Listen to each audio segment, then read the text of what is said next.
god, I'm not even on screen. Where the frick am I? Oh my god, no, why is he here? He's not supposed to be here. Today is Tower of God, not the other thing.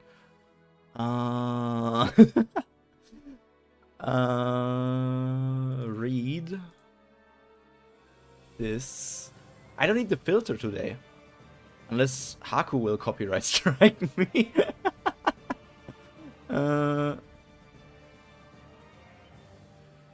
Where the frick is my... Where the frick is this Calcifer, and where am I? There am I. Okay. Where's Calcifer? Is that Calcifer? Yeah. I don't look at this man. Thank you, Haku, for making this. That's why I'm also immediately going to like this video. I'm going to have to take off my headsets for the music is a little bit more quiet for me. Today we are looking at the Tower of God second character popularity poll, the full results. The downside of watching reactions, having to watch myself. Oh no, the pain, the misery.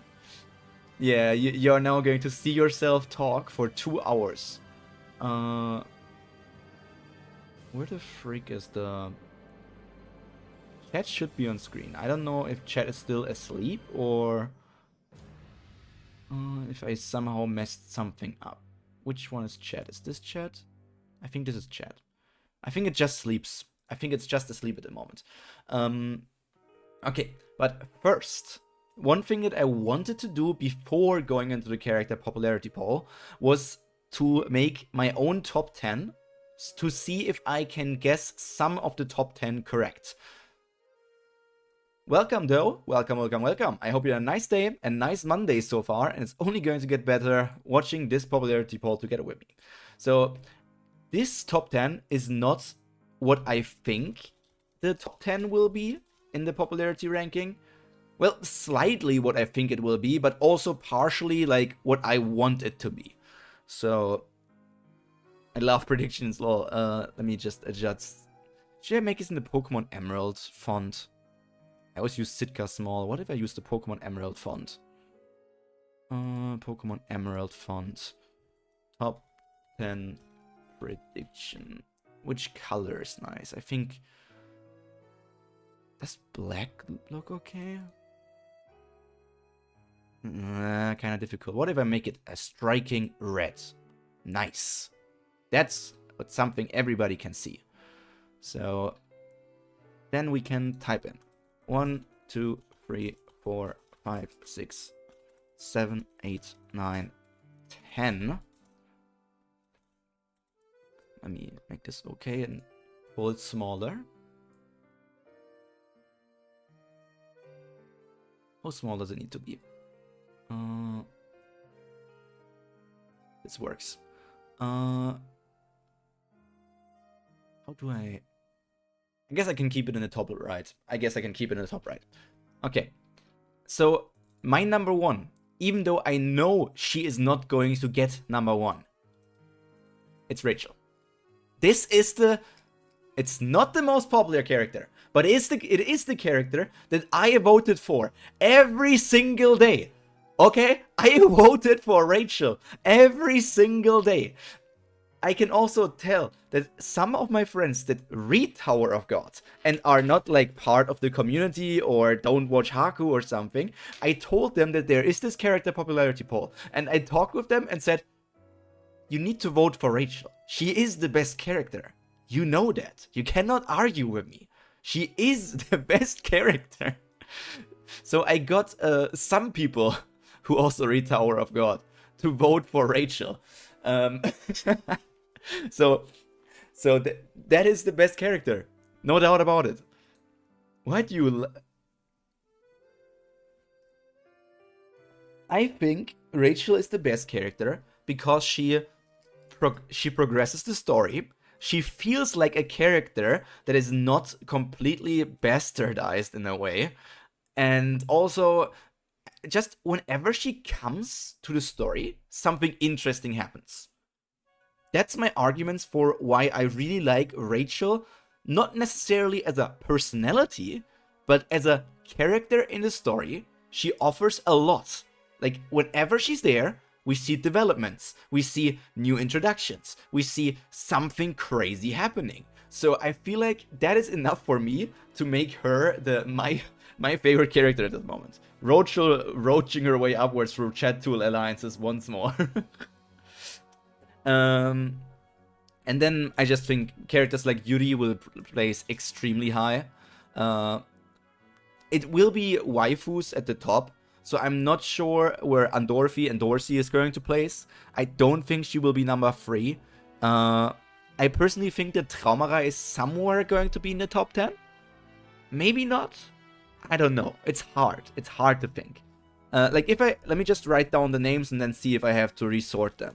Because Traumara for sure is not number 4. The more things go easily for the main trio, the more Rachel becomes likable for providing some opposition for them to deal with. Kinda. Also, I am still on the train of like, but I feel the same, though sadly she didn't do much in the last arc. Yeah, she kinda just was there. In the last arc, I know she was like with Belerier and some stuff, but she didn't do the same things as she did in some other arcs. And I do think that, like, one thing that I need to bring up for my Rachel Defense Force, my RDF. Are we really sure? Like, Rachel did push Bam off that thing because she was maybe jealous of the friends he got and all these other things. But it was not all her idea. Because the whole idea, the whole plan, that Bam would be there for FUG to recruit him. Rachel must have known that to some degree as well, and she was like tasked to do this, right? Like, we don't really know what was the thing that Head-On wanted her to do, but kind of like I don't know if it's like mainly headcanon of like Head-On has asked Rachel to do something, and all of this kind of led to Bam coming to FUG. So even if Rachel did that, and we know that Rachel is not a good person, it's kind of not entirely her idea to do that. And also the whole thing of she's just doing what everybody does in the tower. Only because Bam and some of his group are unordinary. Like, everybody in the tower, we learned in season 1, everybody betrays each other, backstabs, and uses each other to gain like some sort of advantage to climb higher in the tower. That is the normal world inside of the tower. Bam is just not normal. So Rachel, in the concept of the tower, is doing exactly what every other character would do. I want Kaiser to be up there, but I don't think so. I don't know if Masheni is going to be that high, and Maria is probably getting solid points, but not that high enough. Anak, I don't believe will top 10. Who else? Karaka has not been there for a long time, and Yama I just don't feel will get into the higher rankings. If we think important female characters, I don't think that either of the twins is not going to be top 10. I'm struggling to think of, I don't think that Bam, Rak, or Kun will be in the top 10. So that's taking out a few more characters that could be in that ranking. I need to put the ranking, by the way, in a different place. What if I make it alignment right? And then... Yeah.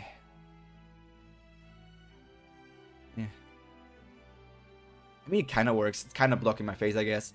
Top 10 are like 300 plus votes. That's also like a massive amount. So it's... Who could be up there? Like, who am I imagining that could be big enough? I don't think that Gastang is big enough. Gastang, while important, might be like top 50. Maybe even top 25 or something, but not top 10. Important characters. Dumas is I even think Dumas probably ranks higher than Gastang. Maybe Gastang is the family head bonus, but I personally would rank Dumas higher than Gastang. You don't think the main characters will be in a popularity polls top spots? This is not One Piece. I think they will be like in the top 20 maybe, but not top 10. I just don't think that they will reach top 10. Yuraha, no. I mean, look at the Webtoon comment section. Yes, but I don't know if the people from the Reddit or from all of these communities, like from Haku, from Dr. Bonehead, or from everybody else, I don't know if they have the same thought process as these brain-rotten Webtoon comment people. No offense, but the toxic positivity over there is kind of crazy. So I'm struggling. I'm struggling here right now with who even is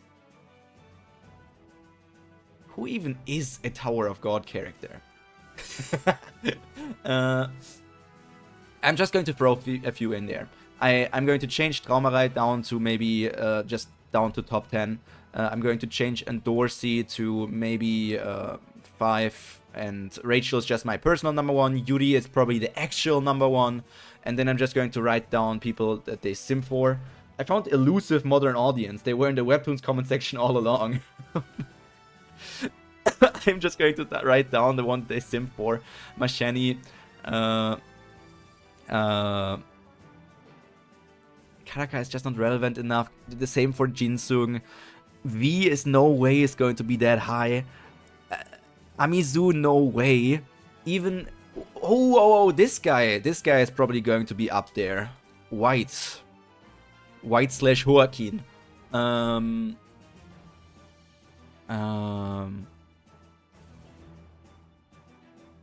mean, if I'm missing some, I will probably throw in Bum. But I don't want to put Bum in here. Other... I mean, let me just put characters. Let me just fill this up. The Kaiser is going to be up there, but Kaiser is not going to be above White, no way. Kaiser is also not going to be above Traumerei. She's not going to be top 10. For me, she's at least a top 10 character after before she got butchered. Other characters. Maria doesn't have the boost. Which one was... What was her name? Garam is not that... Urek! Urek will be up there.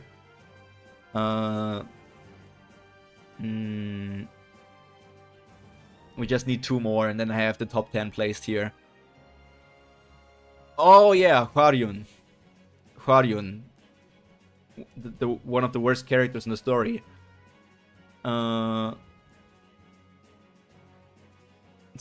Though, let me explain that as well. I don't think Hwaryun is a character. I don't think Hwaryun is a character. She literally is only a plot device. The same way as Rachel progresses the plot every time she appears, Hwaryun progresses the plot every time she appears. But with Rachel it feels more like organic, because Rachel also participates in the story and is part of the whole thing. But Hwaryun is a plot device that appears when Siu does not know how to continue the story.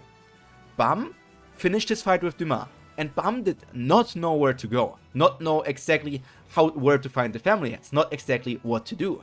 And then Hwaryun randomly was exactly in the right spot and was like, "Hey Bam, you need to go right there to go to the family heads. Thank you, goodbye." And she didn't appear for the rest of the arc. And that's something she does so often. She's always there. So for the next arc, you need to do this. Goodbye. This is kind of the thing that Hwaryun is. She's always just a tool to lead the group to the next. She's hot dog. I mean, you're not wrong, but that's the thing. That's the thing I stand for her as a part of the story. I don't know if we can really say anything about Hwaryun as a person. She really is nothing. She is just moving the story along. We know nothing about her. We know don't even know how old she is. It seems that she is a regular because, I mean, she's a guide, so that's somewhat different. So she somehow infiltrated the, like, the second floor. But that makes me question of the whole thing. Is Wario actually, like, a ranker and we don't know that? But if she was actually a we don't know anything about her. Last but not least, I don't want to put Karaka there. What's a different character? I don't... Fucking hell. Tower of God female characters. Let me look at the list. I don't want to put Adori up there and save as hell not characters like Eurasia, like Anne. I would love to put Ai up there, but she's completely irrelevant. Angel was also not a bad character. What if I just put Anak up there? You know, because we're just filling it up now at this point. Let me just put Anak. Like the twins, I don't believe. But let me just put Anak up there. But let me increase every ranking otherwise.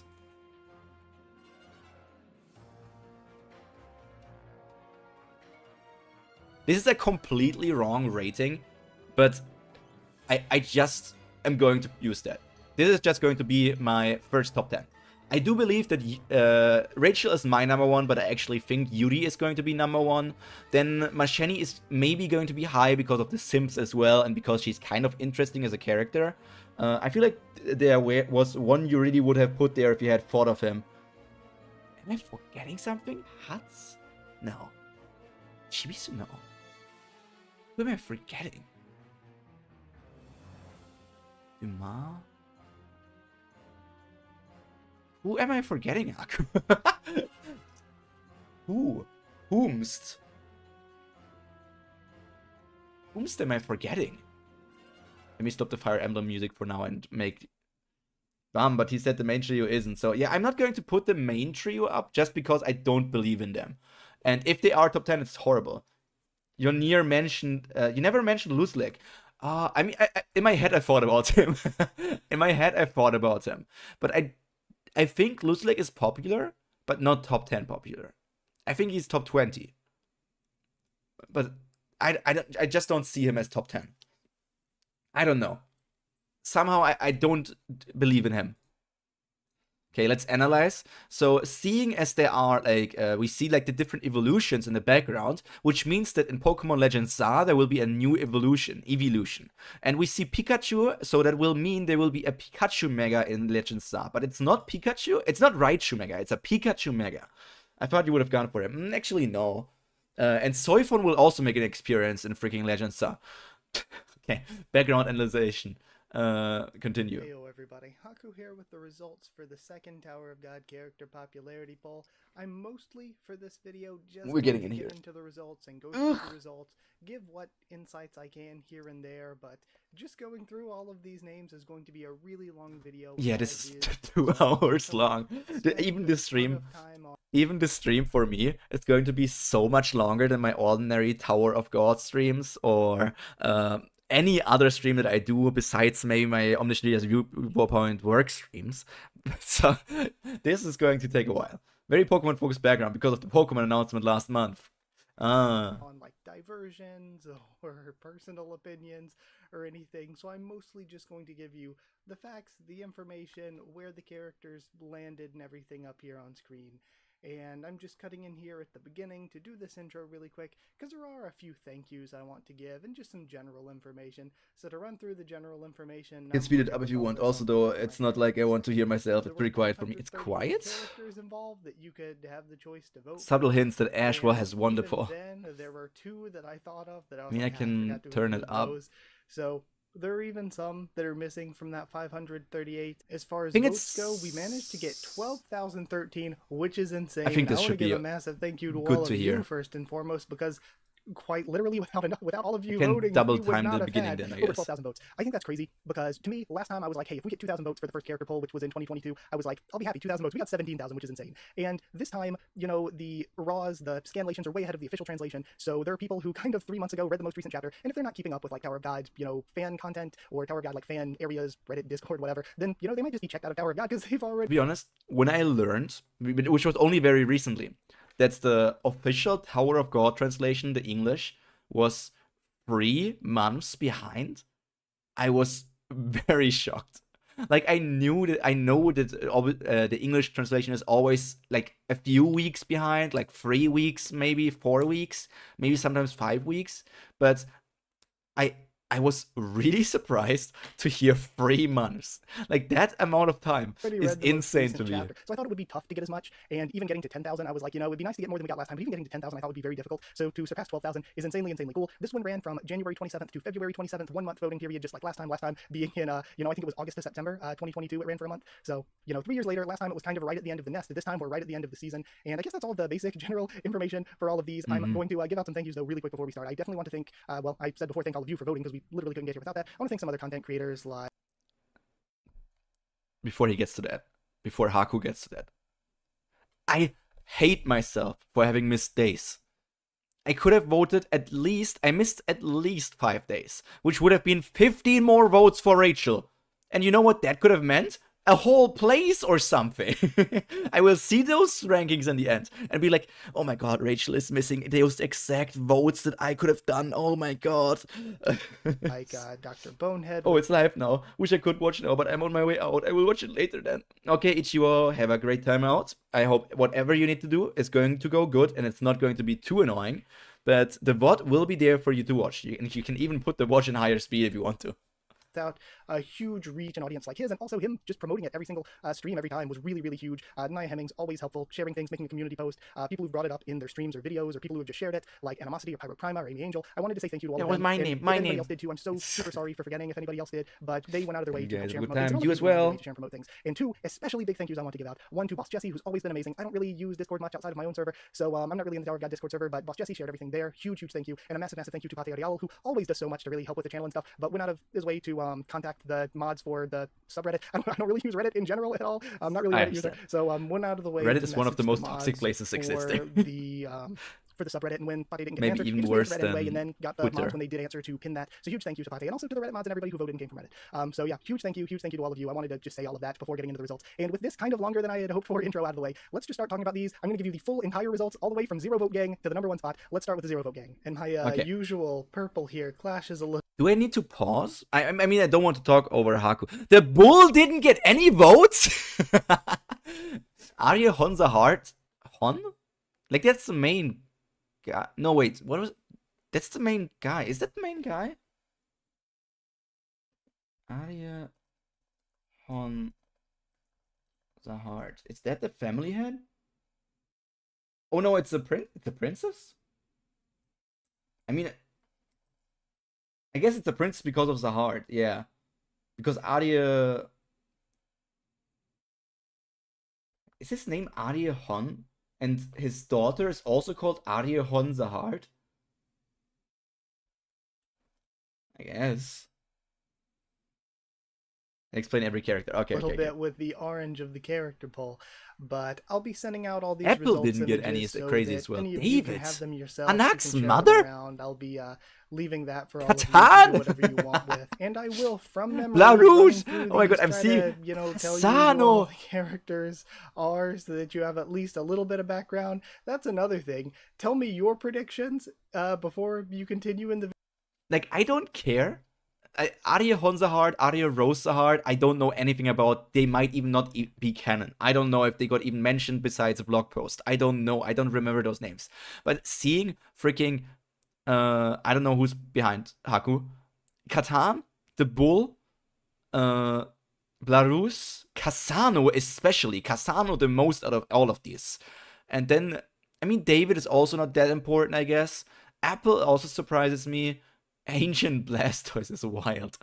And Anak's mother are somewhat surprising Video, to me. if you want to, tell me your predictions for who will do well or not. TOG Brainroll explaining every character from memory. But also, tell me how many of these you actually remember of the 538 here. So we're starting off with Alex, who was one of the regulars in the last station. I kind of remember him being introduced. It was like I don't remember Alex, that guy, man. and then Moguri, I think, was the one introduced next. So I'm pretty sure one of the regulars. Your freaking Tower of God memory. Alpha Zahard is one of the princesses of Zahard. From the blog post, I think the owner of the Luminous June, and Anzahard, I think, is the owner of the Silver January. I think that's who the two of them are, or maybe it's, no, is it the White January? It's a Silver January, right? And then the White February doesn't have an owner. But then we have Anak Zahard's mother, who it's a little surprising, didn't get any votes, just somewhat surprising. I think these results, compared to last time, are more exciting to me, but also as somebody who's poured over these results time after time after time after time, the pain. And sort of compared them to the results from last time, I kind of see where a lot of this is coming from. So we'll get more into that as we go, though. We have Anak's new teammate who showed up. Some people in my comments were saying, hey, maybe it's Verity, but I really don't think so. I have no idea who it is. I just looked at her and was like, that's a character. I did not even think if it was somebody we knew, or if it was like a new teammate. It literally was just like, oh, there's a defeated character. Great video. There's probably other fun videos reacting. Hello, Madocat. Welcome, welcome, welcome. He united with Enkidu. Apple there, Arku, who was one of the regulars living at the, what's it called? The Mushroom Farm? The Mushroom Station that Hockney was living at. It was one of the regulars living there. Oh my god, I forgot about, I always forget Hockney's name. White. Aryeh Honzahar, who really a lot of people are thinking a lot of these blog characters are going to get retconned or kind of deleted from That's existence. what I believe as well. I think most of them aren't. I think there's a good chance most of them will still be in the story. Like Alfred Nan I just mentioned, it's like, okay, well, we still need to have princesses to have the 13 months. So they'll probably still show up in the story, even if they get reworked or something. The only one I think might get totally deleted is Aryeh Honzahard, just because ever since Floor of Death, her lore story hasn't really aligned with what we've seen of the princesses in the actual, you know, webtoon itself. So I think Aryeh Honzahard's the one who I'm expecting to just not exist. There's so many. Aryeh Rose Zahard, who we, you know, we might get into stuff with the princesses soon. We could see at some point one of the big regular princess team leaders. We were told in Name Hunt Station that Aryeh Rose has a team, and Hendolak Gladmary has a team, and the two of them are like the big regular princesses. A family we know basically nothing like about. Maybe Shibisu, what a or pain. maybe it was Andorthi who asked Lilial or Shilial, they're like, hey, which of those two teams are you aligned with? And they're like, we're on neither of those teams, and we get the reveal at the end that they're actually on a team with Kun Maria, who is like, now Kun Maria's team is this third regular princess team. And then I think that kind of leaves it nice where we have Anak and Andorthi, who are kind of our sort of fourth regular princess team. We have the Aryeh Tunic guy. Both times we've seen Aryeh Hon show up, when he showed up to the Tromare and Amazu party, and also when he was in Joaquin's my favorite flashback, character, actually. He was with some guy that was all bandaged up and some guy wearing a tunic. So this is one of those two guys that were with Aryeh Hon. We got Arvin Liu, one of the floating heads. This is the one we saw back in season 2. I'm not a huge fan of either of the floating head guys. Oh, when the floating heads was when the whole thing started of Zahard giving out the mission to either destroy the Pobido family or the like Bam. I think like those were the heads that he didn't say it to the heads, but like they gave away the information to somebody else or something like that. Story-wise, I'm like, I don't know. I don't feel like we need them.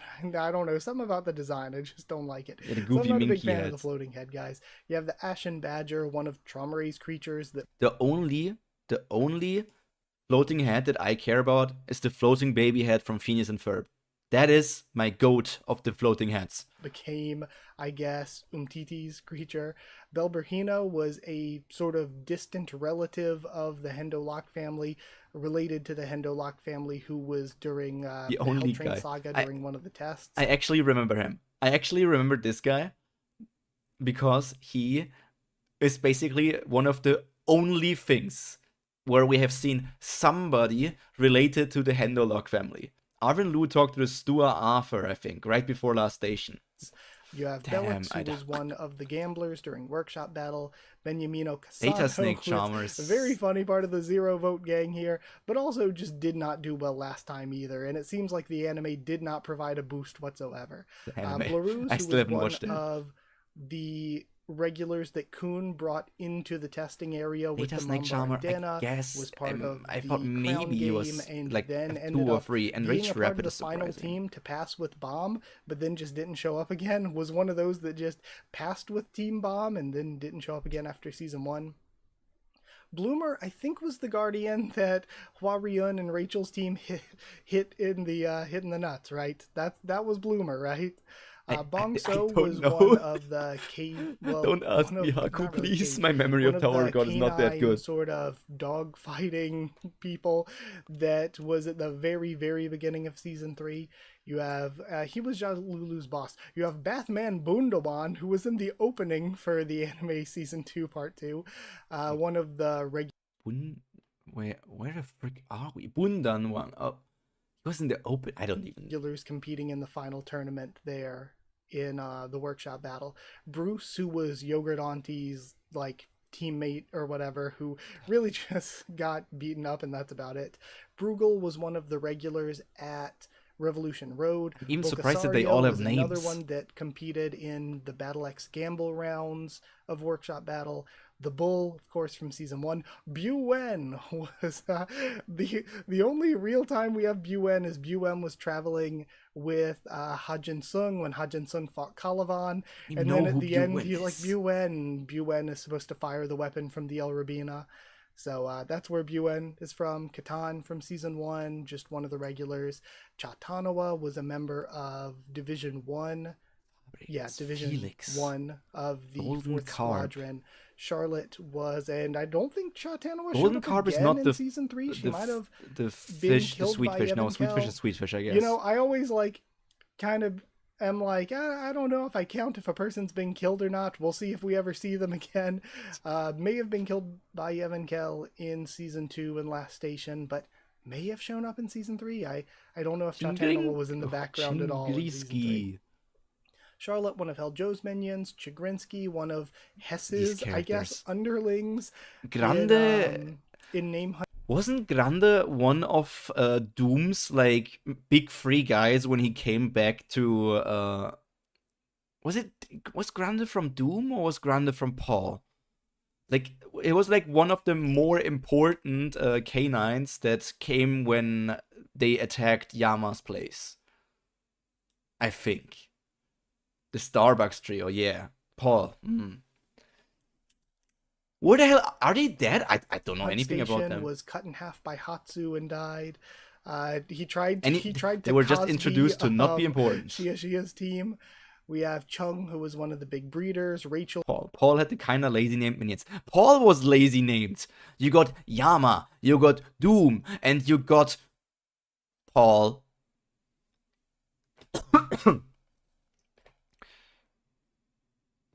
I don't know. I don't know what Oculus. What Siu thought. Colden was one of Yama's gang. I think probably killed by Paul because we never saw him again. Paul and Grannis survived. Venti died. Not Venti. That's my favorite femboy. Wall of the sleeping wall with the sleeping forget-me-not. Data Kunakardi. Data Fonsakal Yurure. The Data Snake Charmer. Death Bird, one of Karaka's minions. Same with Death Karambit. You got Devil Bon, who was one of the gamblers. Seeing as those are the only 3 datas down here, that means that other data characters receive votes. Which is not that unsurprising. I guess like Data Viol might be getting some votes, and Data Urek probably yes. Data Jinsung, Data Hansung, yeah, Data Hansung probably got some votes as well. I almost thought Data Hansung was a better character because I felt like we experienced more together with him and learned more about him than actual Hansung. I don't know. I never really cared for Hansung, kind of. From Workshop Battle. Didiano's monkey. Got Dutong, another of the people. This one was in charge of the Hong place where Danhua. Ding Ding was being kept that Bomb infiltrated. Texas There's here. the Enraged Rapid, which is surprising to me, and we see Giant Hairtail, Fandor, Harpe there as well. I thought that the Rapid and Harpe would do well just by Data Machine is being also like cooler than nowadays prevalent Machine. trauma At rage. least we know something about Data Machine, I guess. And it did... Paul is fun. Oh yes, and Data Hansung is interesting in contrast. Bang was the weird brother thing of Yura, right? I think. You know, I just felt like I never cared for the trauma rage Grande creatures family would generally in no do way. better, especially like notable ones like the Rapid and The Harpe. Grande family, not to mistake with the character called Grande. Also, I probably could have just put Fandor Harpe because I'm pretty sure Giant Hairtail is the species, but Fandor Harpe is its actual proper name. You got Fabregas, which was one of Heljo's minions, Felix, which was one of Heljo, oh my god, I Boro's forgot sort all of about him. students who came into Bomb's team going into Revolution Road, but because of injury wasn't able to continue after Revolution Road. Frosty Bear, which is Wee Wee's creature, formerly Traumaries, I guess. The Gladiator Ranker, who was part of the workshop battle and so taken stupid. out by White during the cage. The Goblin Yeah, Shark from the Hotel arc, Golden Carp, Joe's Brighter. Grandaja, Grandalee, and Grandasaw's son, but not Grandasaw in the Zero Vote Gang. Grande there, Gray from Season 1, Grom, Okay, another... well, distinguished by being left out, little brother. Karaka's minions. The left out little Gyaro, brother, who was a classic trope. Hemaslime's family's I don't remember creature, Katra, but the design looks like pretty whatever. neat. Jagung, who was the sort of guide that was taking people around during the Cage arc. Haruda, who was sent from the Ha family to take part in the Name Hunt I Station apologize, auction. Haku, but Heite just for the sake Hanul of Kong, who surviving, was a part of Bomb's team I'm going to put this at from least the for beginning of 1 Revolution 2.5. Road through Dollar Show. But he was the doctor, so he stayed behind. 2 hours is long. And we just never saw him again. Then we have Hax, who was the fisherman inspector in Season 1. Let's make it 1/4 faster. Surprising, because when talking about family heads, a lot of people seem to be excited for us to finally see Blood Matter at some point. So it does surprise me. How can you be excited for Blood Matter? I don't even know what Blood Matter is. If I had to name the great families, Blood Matter would probably be something that I forget. I am not... I am reading Tower of God, but I think I am a different reader. I have never read the blog post, so I don't even know. I don't even know if any of these things will remain canon or not. And if they remain canon, I guess I will see them in a story and don't really need to read the blog posts. I could not care less about... Like, I think... Which family was connected to Hansung? Was that Blood Matter or was that Handlelock? I don't remember. Like, at least one of them has some sort of setup, but the other, I don't know if they have any setup at all. Like, the family that I'm kind of excited to see is maybe the Ha family, because the Ha family is the family that we have technically had the most to do with. Like, with... Immediately at the start with Yuri, then always the other connections with the Ha family, then Jinsung as a Ha, we have Yura as a Ha, we have all these others, like Ha and Kun are the two families with the most setup, and Ha still has somewhat interest, but I could not care less for the Kun family, because Kun Aguero Agnes is a horrible character, and I can't give a shit about what he's going to do with Maria. I don't really care for Masheni's twisted sense of chaos, and I don't know what's up with freaking Papa Kun. What was his name? Fuckboy Kun. It's not August. Who the frick is August? Kun... you will say it. Honestly, not having read the Black Post probably helps with enjoying the Webtoon if Reddit is any guide to this. The one of the family heads who gets immortality on cost of his offspring's lifespans. Handledog. The blog posts were probably arguably Seung's best writing. Oh shit, I think this is the first time I caught you live. Hello there, August. Was that why I thought of August? Edwan, yeah. I mean, Hutzling is also there, but Hutzling has not been there for so long that I That have doesn't no matter. idea I what's mean, up with both- him anyways. we have the Hidden The Grove same Light- with freaking Leroro and Coca-Cola Boy. Those guys were supposed to have joined freaking Wolhek Song, but just considering how strong everybody got and in what sort of world we already play, Leroro is never going to come back in any sort of relevancy. Quant, yeah, that's his name. Lightbearer and Hidden Grove Scout, we get to see both of these characters when Hidden Grove is first introduced to us with Cha, Toro, Dwan, and Kunhin Luck, Taro York.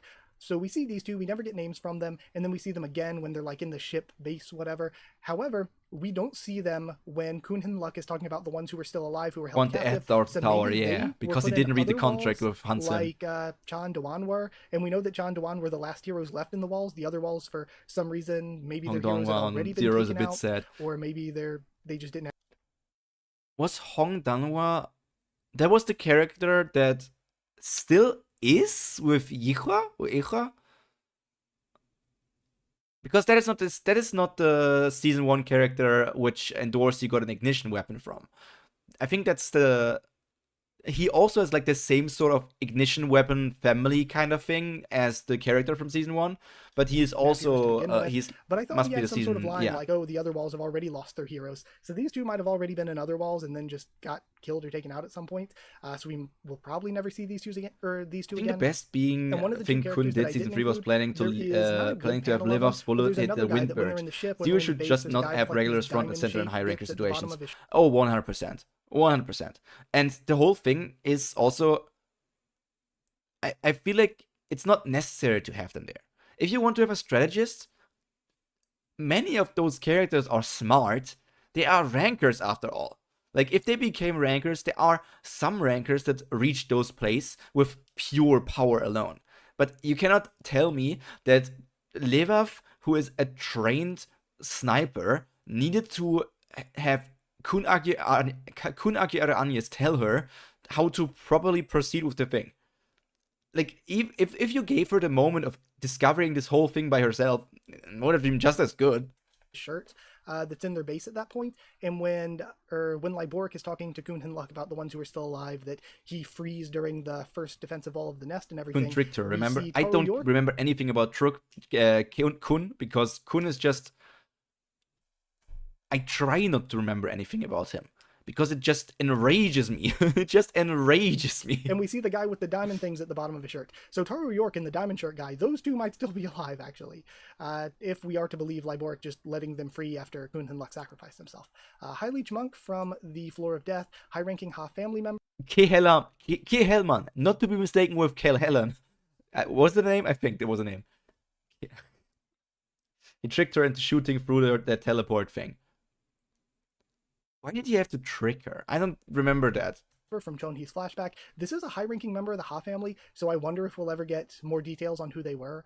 Holly was one Rochelle of the fanboy hating on the Kun is a army. varying character. I guess that would make them a member of the I mean, you're not wrong. You're not wrong. Last station. But Hung Danhwa said that Hung Danhwa got no votes. I would rather Ron join also... freaking Rachel's team than Kun's team. Just because I hate Kun so much and he's just as bad as Rachel. He's just as bad as Rachel. The only thing people are not putting him on the same place is because he's a main character and he's part of Bum's team. But Kun betrayed just as many people, backstabbed just as many people, even lied to Bum many times, lied about close friends dying. Like, that's on the same level as Rachel. Getting no votes. Huingya Eppo was one Fair. of the Queen Rachel in the marriage tournament, so to speak. Got the Highbrider. Hyun Chung was another of the gamblers, I think, in Workshop Battle. Then Ilnak Rapal was the reporter character from the hotel arc. Immort, who is one of the slayers from the blog post. Hopefully we get to see Immort eventually. Lurker. Io from Workshop Battle. Jay is one of the servants of Cool Nasam K. Liron Free. Yeah, I remember him. I guess Jay and K got killed during last station and didn't appear. You know what's funny? I remember Liron Free, but I don't remember Lopobia Didiano, maybe if you help me remember. And I also don't remember Lopobia Fights or Petis. in season 3, I think. And Unless those they two did are appear like in from 3, season in which 3. case I guess they Well, should Liron have. was only in I don't season remember 1. if they showed back up in season 3. I haven't read the first Defense of Alm of it. We have Juck, one of the big breeders from the Hidden Floor. JM, which was Hess's brother from the Name Hunt Jan was Station, taken Lemur, out Feces, by Bro, or Novik. Anima. Then Ju That was Chun, also which like is one of during the the three Rescue lords again. Jinsung arc, I really hope we guess. get to I think see just the three Kun, lords. I think just Kun, he got 2 little actual cunning planning moments and should have his own goal art at least brought up. His goal is to take over the Kun family, but we have no idea how he wants to do that. I don't know anything about it. And I don't think his whole thing is like, I want to make it a better family because it's not a good family. You are not even good to your friends. You're literally probably just as bad as Eduan. You just feel like you're in the right because it's your own opinion. Like he literally feels like the self-righteous kind of guy, but he's literally just thinking that what he's doing is good, but what others doing is bad. And Kun's cunning planning moments, yeah, but to be honest, I just don't want to see a regular being in the same room as rankers. And how would a regular, even if they are a freaking hyper genius, be able to trick or something, do anything against rankers? The millisecond that the rankers realized that they were tricked, they would probably like, boom, regular dead. Like, that's what normally would happen if, like, because in Tower of God, everybody's like, oh, you betrayed me, murder. They were shot at the Vankel, and after that, she was bribed to change side. I just want you to have a different character to fake kill. That's also true. In the series itself, Kun has like the most fake deaths in the entire series. And the child of Ari Probably maybe on all of Webtoon. Then we have Jowardin, not Jordan, but Jowardin is another like Arku, another one of the regulars who were living at the mushroom place that Hackney came from. Juglam Gote was one of the regulars, I think part of Royal Park's team.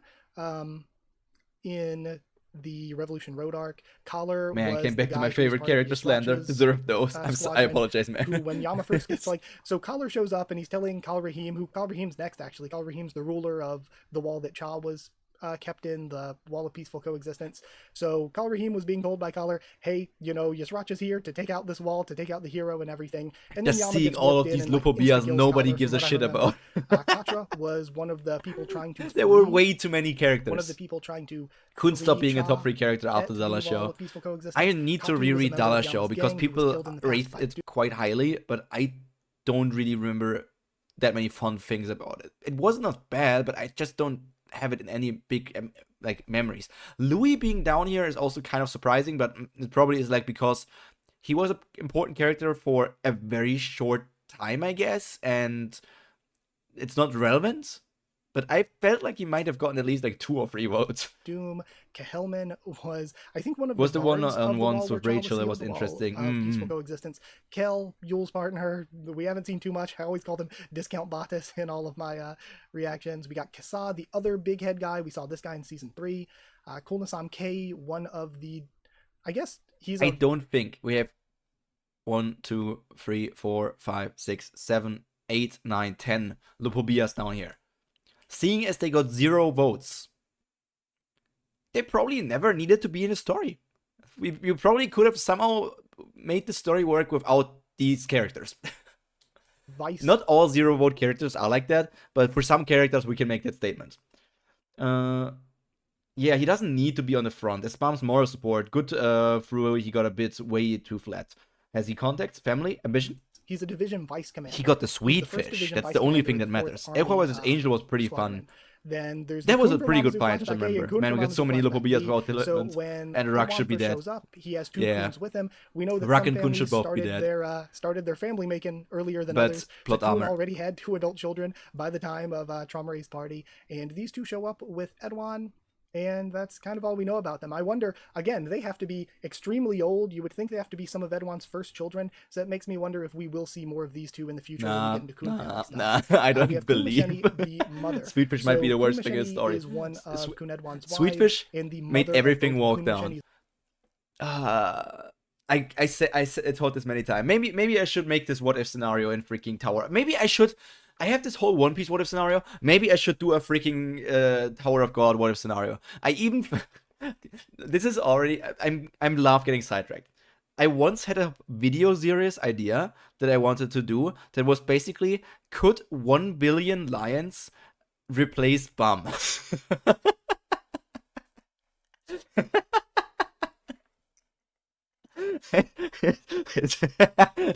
Let me.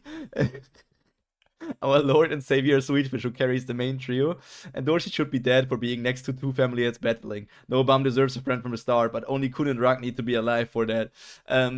Because the whole idea with the lions, considering that even beginning of series, like those lions, they're not regulars. Let's say they're 1 billion regular lions that lived somewhere in some of the floors in some sort of savannah or something. And somehow, instead of being like they count as one entity in a way. So if even beginning of series Shibisu and Serena got through the freaking Shinsu wall from Leroro, I feel like at least 990 million lions would get through the Shinsu wall. And then, if the lions, like, let's say they are smart enough to not just attack people, one entity like the snake charmer, yeah, they're like the lion charmer, exactly. And if they're smart enough to not just attack everybody like a wild beast. So if those lions get like different positions, have different abilities, and get trained, I mean, I feel like that would be interesting in a way, because just by the sheer number as well, because it's like the whole Pokemon versus billion lions. But just the idea of like the lions replacing our main character, and I feel like it would be almost a more interesting story because there's more struggle. I don't know. None of this would be a problem to begin with if we kept just focusing on a journey and characters instead of jumping straight from C rank regulars to the strongest high rankers on a side quest.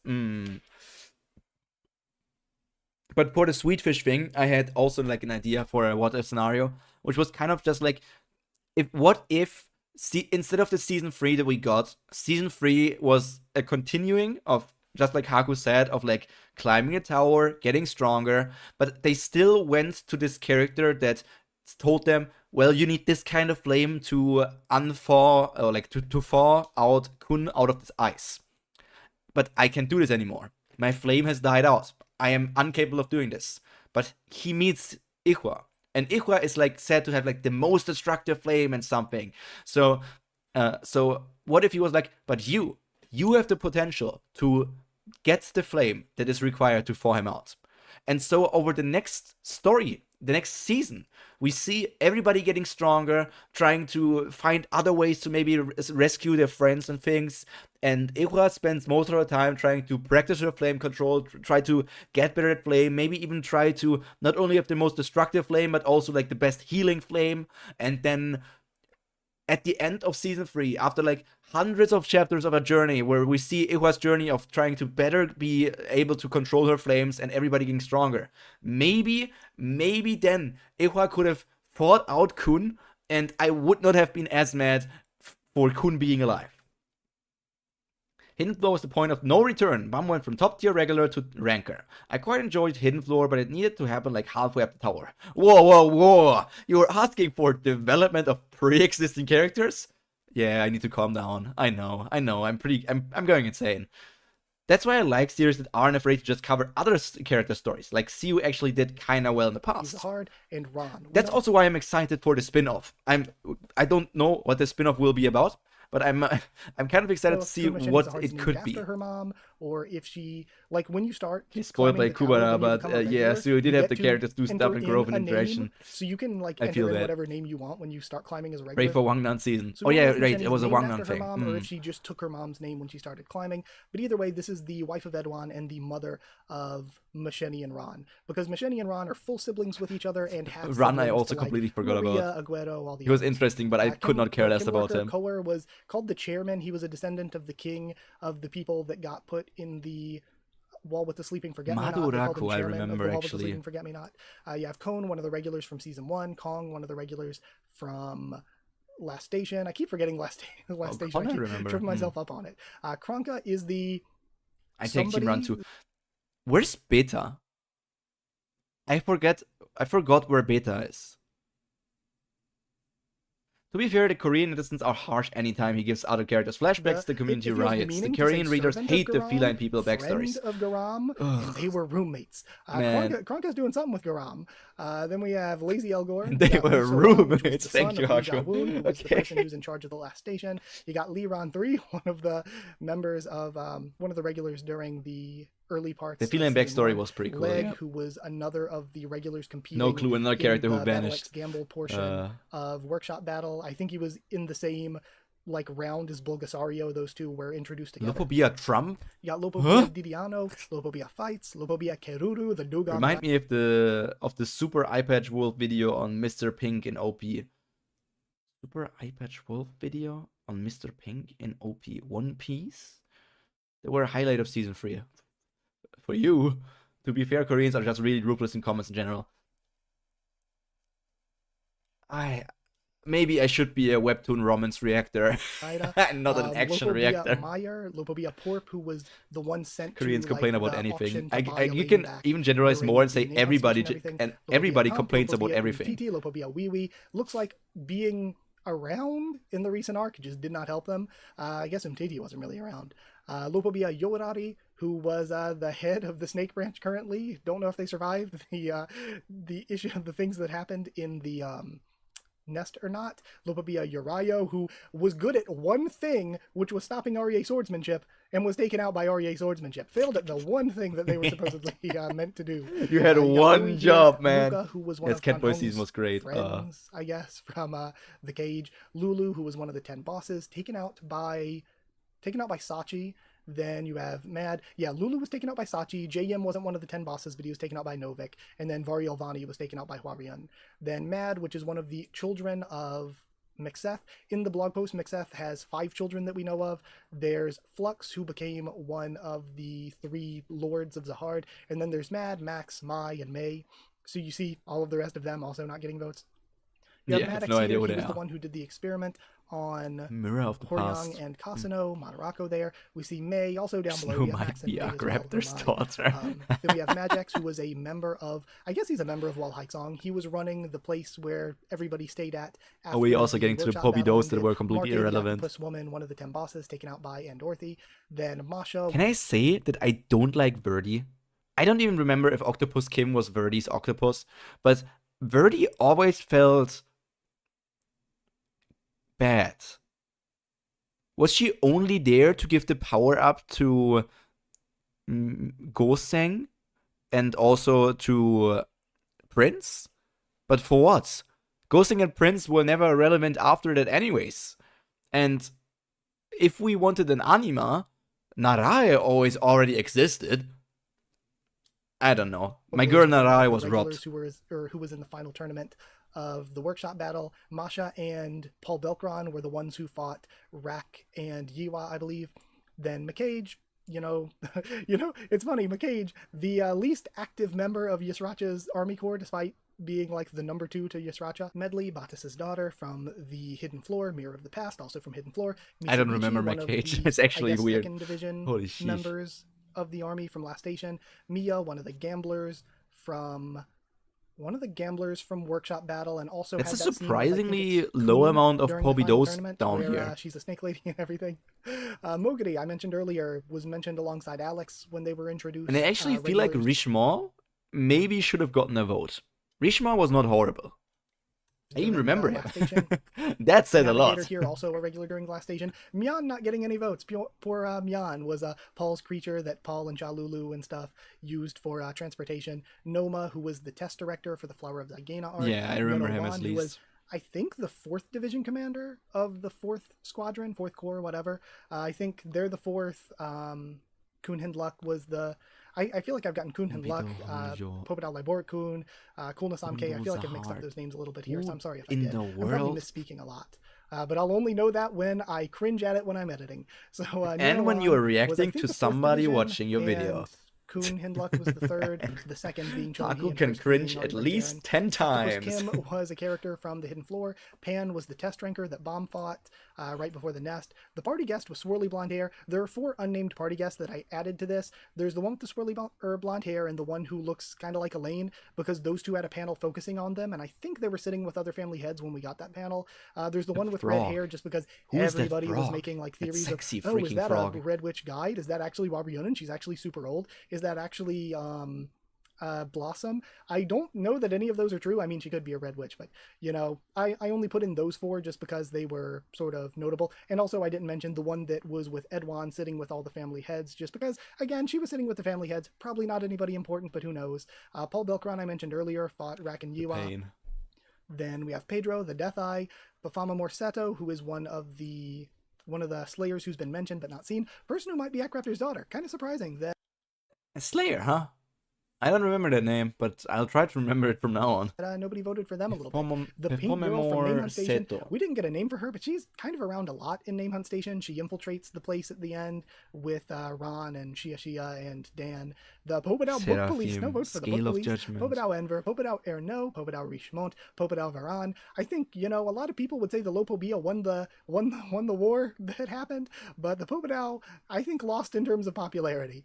So you got Pollock there as well, which is the Shinheo of Dorian Frog. I always have to remember Dorian, not Damien. Polo was one of the regulars introduced in last season. Madaraka mentioned that Sito was the Slayer he was under. Of Bero Bero's team, got killed by Angel. Maybe we'll see him in chapter 1000.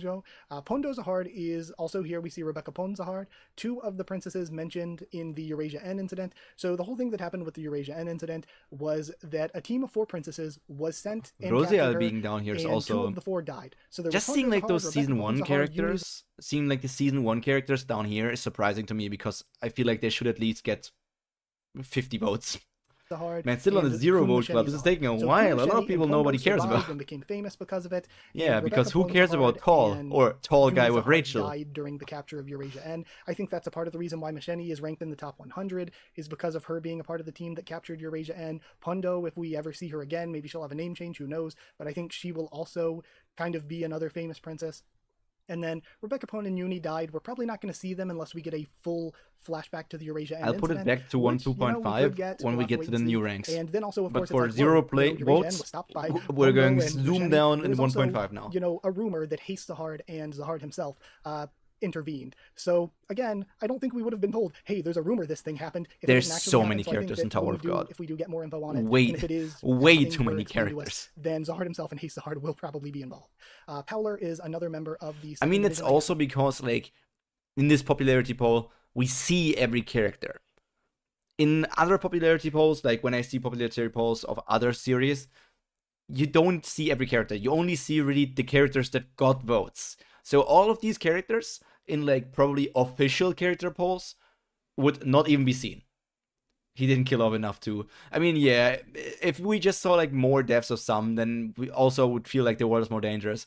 But we, like, this part is something that we wouldn't see in official character polls. Which is still interesting to see, like, all of these characters go through some memories. Were regulars from the last station that were taken out by Misang. I feel like One Piece might be close, if not more, in terms of named characters. But One Piece also has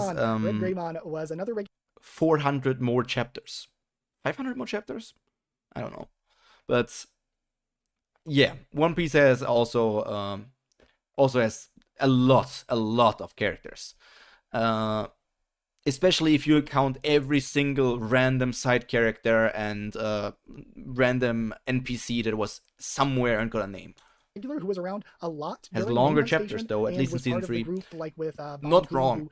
So I don't really know how the comparison stands between chapters and like panels. Red Guy, 5 pages. You have Ridong, who was part of Team Mad Dog, I think. Ridong and Vivi Olga, I think, were often seen together, and were either taken out by Waryun. Maybe when Waryun Reveler, oh my god, he was supposed to be relevant once. Remember that? Horyang and Novik, when Horyang and Novik were going on the bomb rescue mission during Workshop. Comparison chapter length, especially season 3 is longer One Piece. Robert Isand is one of, and you see Tommy down here as well. Robert Isand and Tommy in the blog post are the people that are kind of in charge of the ranking administration office. So when it comes to how characters are ranked, how the rankings go, Robert Isand and Tommy are part of the ranking administration office. Then you have Rasatani, Egil, who is a regular from the Revolution Road arc, Rodney, who is another of the gamblers from Workshop Battle, Roland was a member of Yama's gang, and I think Roland was killed by Gato when Gato revealed that he was a traitor. Then Rose/D, Baptist's wife. Royal Park was one of the team leaders, one of the regulars during Revolution Road. Loziel from season 1. Ryuan was the friend, and they were roommates of Lisa Young during Baragar. Remember when Baragar was supposed to be like this big, strong character that we were supposed to be afraid of? Tebo and Rebo are also here. I remember them being somewhat menacing. Poor Baragar got completely scrapped. The most prolific by Did far not get a single chance to shine. Hojo's minions. He was around for almost And all he's of the arc, at least one has the too then many Scale of new Judgment, we characters just saw problem. recently. He had that problem for a long time. Because One Piece is also in a way of like it being episodic. Not really episodic, but like arc really separated because of the like the different islands. You need to introduce a good chunk of new characters on every island because you need to set up the story of that island. The same way as Tower of God needs to introduce a good chunk of characters for every floor. Because like, okay, our people advance to the next floor, but not that many other people advance to the next floor. We could technically reuse characters from previous floors because they advance together with them, but we also need new characters that already were on the floor. So it makes sense that they have a lot of characters, but I feel like they have too many characters. As poll had 1,174 characters. This poll had 538 characters, and I forgot to include a few I could have. Seraphim, Shadow Fox, which was Delphine's creature. Shakul, which was a member of the 1st Division of the 4th Army Corps, taken out by Evan Kell, probably killed. Sophia Amaye, who was the sort of researcher and semi-foster mother. It's giving her way too much credit to call her that, of Horyang and Kasano. Nah, she was a lovely mother. Best mother of Tower of God. Actually, no. That vote probably goes to Liva for something. Was trying to sell his stuff to Hugo, and Hugo actually, Rachel was a pretty good mom to Bum. I mean, look at where Bum got to now. Bum only got this strong. Bum only got where he is right now because of Rachel. Was a pretty good mom. Pretty good mom. Of One Piece, 1,000 only 3 got 0 votes. Nothing wrong with having side characters as long as you have the core cast and the recurring ones can carry. But I always wanted Bum to get sealed in Suspendium and be sealed for a bit and give regulars enough time to catch up. I always wanted Jin Sung Ha to die. Because I wanted the Jin Sung Ha rescue arc to be like a Marine Ford. Oh my god, they want to rescue Jin Sung Ha, but he died. He dies like in the end while he's like the Whitebeard moment where Bum is running away. Just like Ace is running away, and Jinsung dies holding off other people while Bum manages to run away, and Bum doesn't do the Ace moment of like turning around and being like, no, this your mama joke was not funny, and Bum actually runs away. That is kind of the ending I wanted there. Like Jinsung dying, protecting Bum, and Bum running away, getting like the hatred for Traumarai in that way because Jinsung died at him as hands, and then that would have meant more. I don't know. I feel like the regulars could keep up enough if the power jump at season 3 wasn't so ridiculous extreme and they got even a little bit of attention like in season 2. And he's like, fine, there could have been a lot of things. I have Kirin troops in my ship. So that's what happened with the techie salesman. You got tall guy with Rachel. We never got a name for this guy. He's a kind of really weird inclusion to the story. It feels like we really didn't need this guy to exist unless we're going to see him again. And I don't know if we are. Taro York from the Hidden Grove. Teb, who was the one who was like, open up Kane. We're going to arrest you. And Kane's like, come on, Teb. Really? We're doing this, Teb. So that was Teb from the While with the Sleeping Forget-Me-Not. Tebow and Rebo fought Wangnan in the workshop battle. Tinker Roche is the 9S, I guess, part of the detached division of the 4th Army Corps. Tinker Yolche and Tinker Roche kind of have this 2B 9S vibe to their designs, and Roche is the 9S in that pairing. Might be advantage not only have the crew take a backseat, but the samurai don't even beat the main sub-bosses. Okay, the animals do, and then Shido is a spy planner, and Kinemon is fleshed out and leader. You know who also got important? Like, what happened with the Yakuza leaders in freaking One Piece? They were supposed to be important characters that were there in the, like, prison. Like, if they are freaking Yakuza bosses, and we know Hyogoro was also a Yakuza boss in the past, and Hyogoro taught freaking Luffy advanced armament haki, meaning that if we scale it in that way and say, to be a Yakuza boss, you need to know at least advanced armament haki, would mean that all 4 Yakuza bosses, or 5, I don't freaking know how many of them are there actually, would at least need to know advanced armament haki, which would make them much stronger than we have seen nothing of them. Keins Momo in Wano, only full working character. The Sprout is TOG's Wano. Yeah, I feel that. I feel that. And I like Apu as a gremlin. Okay, Hyogo to carry too.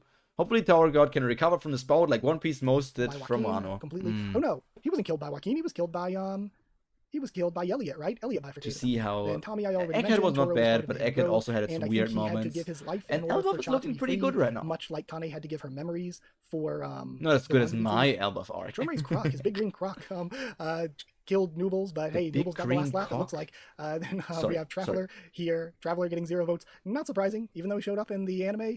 I guess, you know what, a little bit surprising? It's surprising that it feels like somebody would like Traveler, right? Like, it feels like somebody would like the guy. The Treasure Eating Stingray. I mean, he's completely irrelevant. There's no need for him. Another of the regulars. He was somewhat important, but was like nothing happened. Form of Tebow and Revo. Another of the regulars introduced to us at the beginning of Last Station. I don't remember if we even ever saw him again. The unnamed division commander with 3 mouths, taken out off screen by big green croc, his large croc, 0 votes. Nobody liked his big large, of those division his humongous, his thick croc.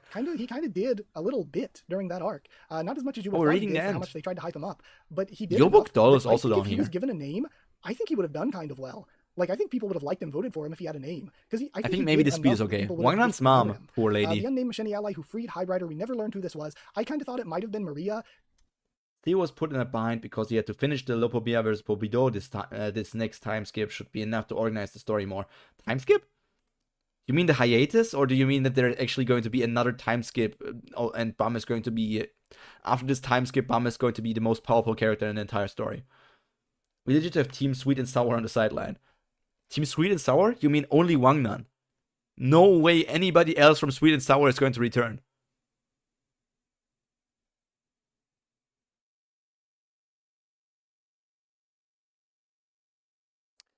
There is the mail. The rejection from this VTubing agency.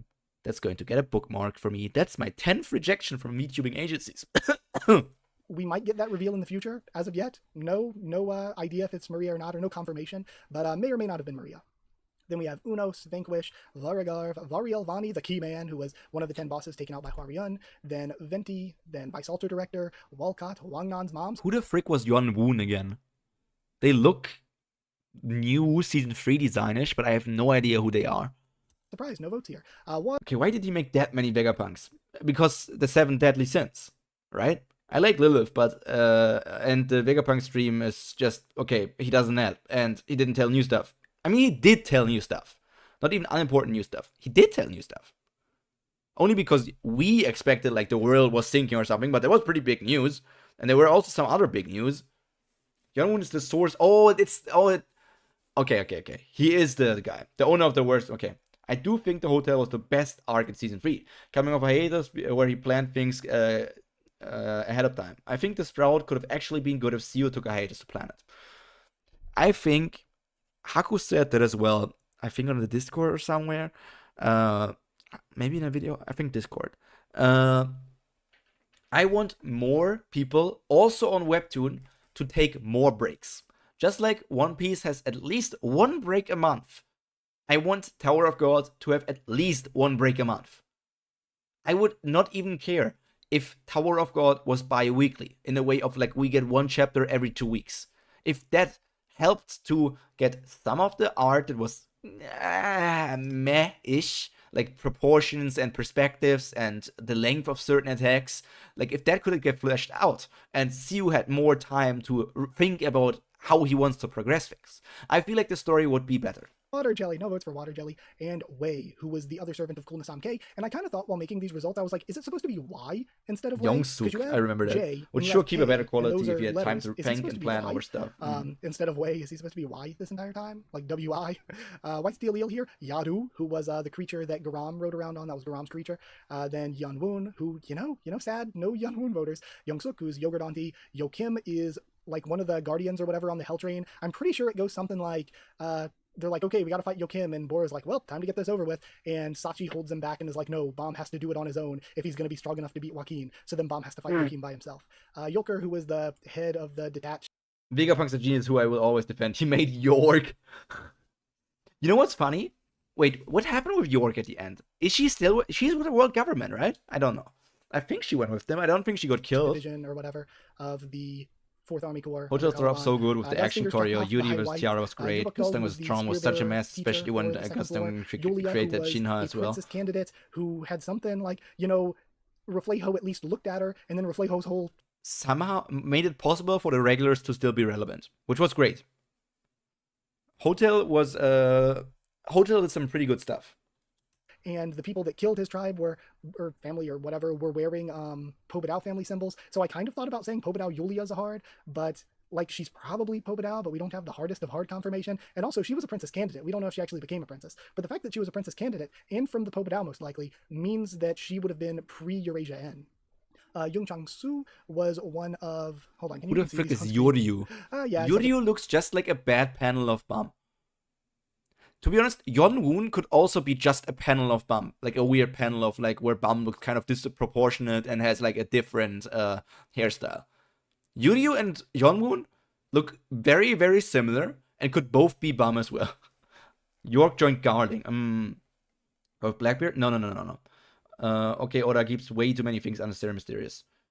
Was last station ranker dressed like Goku. For the last one. Yung Chang-soo was one of the teammates of Waryun in the Crown game. Unisona. Then Unisona was another of the regulars from the last station. Uni Zahard, I mentioned earlier, died during the Eurasia N capture mission. Yuram Zahard was the sister of Guram Zahard, who went insane after igniting two. Man, I'm wondering what One Piece is going to do. And then Guram. And remember when Dragon said, "We're going to start moving as soon as not the are they called the Royal Knights? Like the freaking Royal Knights Digimon."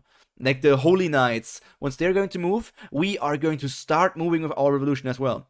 Well, we will need to see Dragon moving pretty soon, because the Holy Knights are there. I'm not a fan of the Holy Knights to begin with. Like, what they have done so far was pretty neat and interesting, but the concept of them is something that I don't like.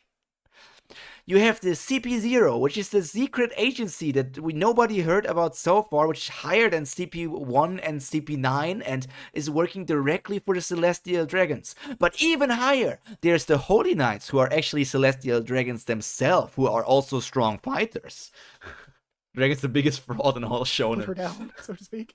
And then we've I will take any chance to laugh at another him. of the members of the... I thought with this design, Yuri would actually be a character, but was actually another of the 2nd Division characters that got taken out by White at the beginning of last station. And then lastly, let me figure out how to make it so you can see this. Okay, lastly is Yuto, the real Yuto, not the Waryun pretending to be Yuto, who is in the arc for just a teeny bit. So we saw the real Yuto? I never even thought about that. Something being the real Yuto. Waryun is with Kuhn's team, and then Yuto is with Team FUG, Bomb's team. So unless Waryun can be in the same place at 2 times, then that was the real Yuto that was with Bomb's team for a little while. It feels Oda couldn't decide to make Vegapunk an immoral mad scientist regretting his decision, his actions, or a sweet old man that is so good and not taking Elaine really hurts Vegapunk. Oda better have Dragon be incredible, or it would be the biggest 20-year letdown. I still think Dragon is the rain god. I think Dragon is the rain god. I think Blackbeard is the earth god, and I think the forest god, I don't really have any idea. Maybe Imu is the forest god because we have seen Imu in like with a tree or something. It would be a big twist if for some reason Green Bull is the forest god, but I don't think that would be the case. So I feel like maybe it's Imu. But Imu could also be just like none of the gods and maybe something else. Guardian can be in the same 2 places instead of 2 separate places at once. Same place 2 times. Of the 2nd Division characters that got taken out by White at the beginning of last listen station. To this again. And then lastly, let me figure out how to make it so you can see this. Okay, lastly is Yuto, the real Yuto, not the Waryun pretending to be Yuto, who is in the arc for just a teeny bit. So there's a while there where Waryun is with Kuhn's team, and then Yuto is with Team FUG, Bomb's team. So unless Waryun can be in the same place at 2 times, then that was the real Yuto. In the same place at 2 times. But then by the time that Yuto fights against Vespa, we see the red hair in there. I mean, being in the same place at 2 times? Difficult, because like considering even if you sit still, the earth moves.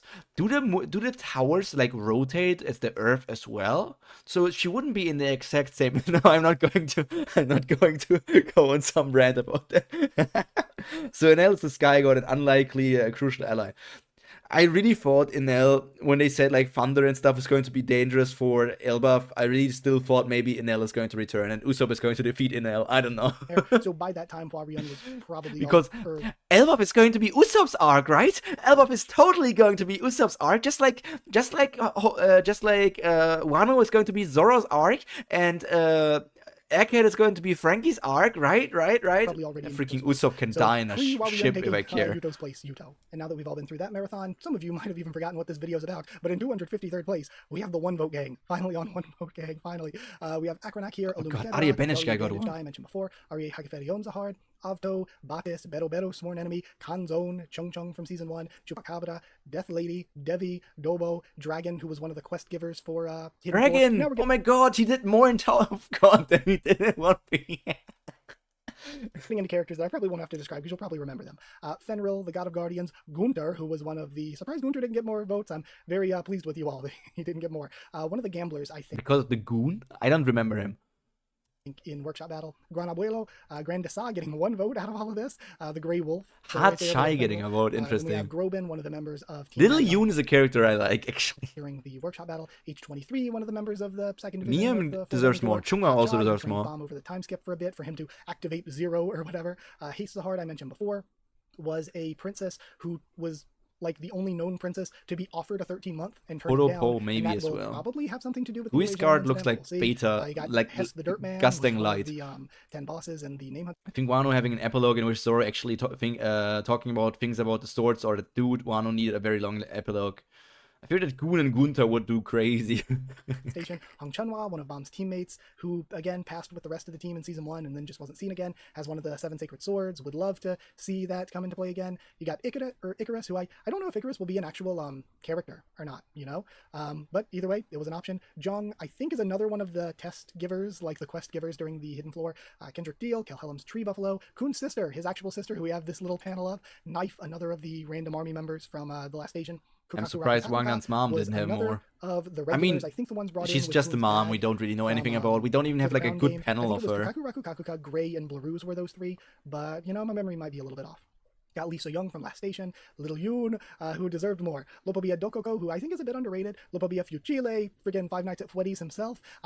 Kind of, you know, I always called Lopobia Fuchile always reminded me of what's his name? The My Hero character. Kagura? No. He's always with Mountain Lady. He's like a wood kind of hero. I mean, he also reminds me of Chestnuts, but he also reminds me of like the Chestnut version of the wood guy from My Hero. I was kind of you know. But the mom, but the joke. It's a mom. Lobi, who it's a hot mom because she is burning hot. Is ever going to be important? Probably not. Why were we given Lobi? Kamui Woods, yeah. Mahan is another of the regulars from the. Was he part of Aka's team? I don't remember if he was part of Aka's team or not, but he was in Revolution Road. Got Miyayum there from the Hidden Floor, Malik 1 TGR, one of the 3 lords, Miss Ice Strawberry and Miss Ice Strawberry's partner. 2 of Shiny Pine Cola. You've got Mule, who was the Elder Envoy from FUG, who was taken out by Yama, then was like, haha, joke's on you, I'm gonna nuke the place, and then the nuke got sniped by Jordan.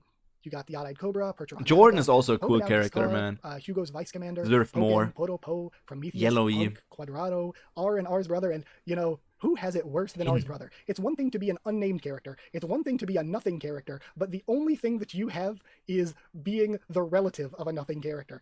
Ouch. That's like, nobody has it worse than R's brother here. Zooming out so that you can see all of these, hopefully. You got Red Brubia, Red Thrissa, who, wow, Red Thrissa barely getting anything here. Red Brubia's face is so funny, though, deserves more. Rian, another of Kan Hong's friends. Relmon, who was one of Yama's gang. We really haven't seen Relmon again after the cage.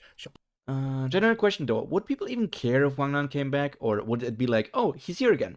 That's my biggest concern. CEO may have missed the window to bring him back effectively. I think it depends on this spin-off thing that was like announced. Because if this spin-off thing goes on for not only like 3 to 10 weeks, if it's only 10 chapters, that feels kind of, I don't know. But like this spin-off thing could build up a lot of hype for Wang Nan again, depending on what it does with Wang Nan. But otherwise, yeah, I don't know. It was very detrimental to basically continue no character development in season 3. I called him a shiny pineco until he was unmasked as a furry animatronic. Then he became 5 Nights at Fushil. Kamui Woods is more impressive than Green Pole. And he's just a side character. I mean, Han, who Kami was Woods mentioned again here in also season 3 kept at on the improving beginning as of the the person who he Sprout, I is guess. as The a six-legged hero. lizard, the sword ranker who was taken out by White, was part of the workshop battle and everything. Tin was the guy who they was part of the. I guess I didn't include the green parasite guy on the poll either, but Tin was one of the ones that was part of the plans to again. Been years and years with no I did not continuation to expect to Team say Tang that happened Suyok and once Team in Novik, this Bumps, video, Close let alone Allies, twice. etc. Tinker Yolche, the 2B in the relationship I mentioned before. Tonki, who was really cool. Tonki's story was really cool. Traumary's One Reborn. I was calling it Traumary's Dead Soul in my notes and everything, but I saw somebody in somebody's chat, I think probably Dr. Bonehead's chat, call it, or it could have been Ron Can's chat. Somebody called it the One Reborn, and I was like, oh, that's too perfect. I gotta call it One Reborn. Workshop. One Reborn. I'm missing that. I'm missing that joke. I don't understand that. Am I too young? He's a constant side character. Soldier from Yasracha's flashback. Who knows if that'll be important? Yellowy from season 1, part of the Yu Hansung's examination. UJ, who always deserves more love in my opinion, and more screen time too. I like UJ. I wish we got to see more of Wall Haisong stuff here. And then Yukon, the toxic waste human, part of the, was he a 10 boss? I think he might have even been one of the 10 bosses during the Name Hunt station. And in 220th place, we have the 2-vote gang with the ancient giant, Ashul Edwaru, who is the person who forged the 13 months. Ancient Baegrun. I felt like maybe he would get somewhat more votes. Ivanka's Fire Elephant being their own character. Data's a hard, oh my god. Boss Captain with a scar. Boss Captain with a mole. Hell Joe is also surprising. To be honest, Royale Elliot doesn't surprise me too much. Same with Kurudan, because Kurudan was not even with anything relevant anymore after season 1. Fantaminum, I would believe people would vote for just because he's like, oh, he's the most powerful character ever. Proust, I guess, relevancy right now. Pinnacle, I would believe maybe because of the freaking stupid revolution memes. Reflegio, could not care less about. Baekryun, the leader of Wall Haisong. From Bloodborne. Oh, I have never played any of those games, so yeah, okay, I don't know. Would be interesting seeing Wangnan team up with Kasano. Team Novik hasn't been seen since 2016, since Horyang hasn't had a line of dialogue since 2013. A few times this arc. Holy Bone, shit, this is horrible. I freaking love Bone. I love that. I love that picture so much. I love Bone so much. I would die for Bone. From Hidden Floor was the robot guy, part of like Batis and Daddy Yu Hansung's group. And Daddy Yu Hansung is like, no, you don't have to stay behind. You don't have to sacrifice yourself, Bone. And Bone stays behind, sacrifices himself, gets killed by the Data Serpent Master. No, not Serpent Master, Snake Charmer. Jeez. Bolsar Elliot. And this, one of the biggest shocks to me. This is one of the biggest shock results to me. The Daejang / boss / captain with the mole and with the scar, both of them only getting 2 votes. El Bozo, I guess, because wow, no hype apparently. These guys, because I could not even differentiate them. They are separate characters, right? Because, or it's not timeline thing, like he had a mole first and then the scar came over the mole. Like they are separate characters. So we have those two, but we also have like the boss that we saw now at the end of the Sprout arc. And we have Wangnan and Karaka, which means we have 1, 2, 3, 4. No, we have at least 5 different Zahard kids. Or Zahard, like, personality parts, maybe. Oh my god, is Zahard just Vegapunk? Did Zahard just Vegapunk himself with his satellites? Like, so many plotlines from the season 3 hook. Yihua and Danwa's capture, Rachel's wishes, etc. just didn't get any attention. And can someone finally free Yihua? The Sprout one is the Scar one. Oh, the Sprout one is the Scar one. Okay, then that is somewhat more surprising. I think one thing that I noticed from this set of results compared to last set of results is it's also a problem that sorry for interrupting you, Video Haku. It's also a problem that I would not know which boss is the one from the Sprout. So we have 4 different, like, Zahar kids. But I did... He's the Sprout boss, okay. A lot of the data characters did really well. A lot of the data characters were really high last time, and the data characters are far lower this time. Octopus. We have Ding Dang here, Evan Kills Fire Elephant, H14, which was another of the random army members at Last Station. Hell Joe, Kumori Al Elliot, who was the ruler of the 44th floor. Kurudan, member of Wall Haisong, took out Ren back in season 1. And then Lopobia Kadede, Lopobia Sicarius, Lobodan / Robodon's doctor, the doctor that tried to save Yasracha, but it's like, nah, too late, can't do it. Mask Girl, Mr. Neon Bag. Mask Girl was a part of Akka's team through the early Hell Train. Mr. Neon Bag, of course, from Party guest who looks like Elaine. Pretty hot. Pretty hot. Wood. Nanotona from It's hard as the Thatch Naruto. These division are his of shadow clones, Izraki's lol. 5th Onitor. The party guest who looks like a lane, Phantaminum. Phantaminum, way lower than last time, way lower than last time. Phones are called Drak, again, member of Chonhee's division this time around. Pinnacle is regular from the last station. I'm trying mentally to think and say less now because I've said it way too much.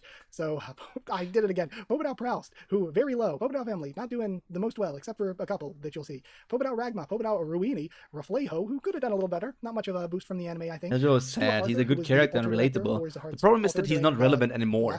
And recency bias is a big, big, big thing. Song. Verdi didn't do well last time. Verdi not doing well again this time. Vivi Olga was a member of Team Mad Dog, I believe, who was probably taken down alongside Ridong by, again, either Huariyun or Nova Koryang, don't remember. And then Windbird was a big part. Windbird, more votes than did Coco.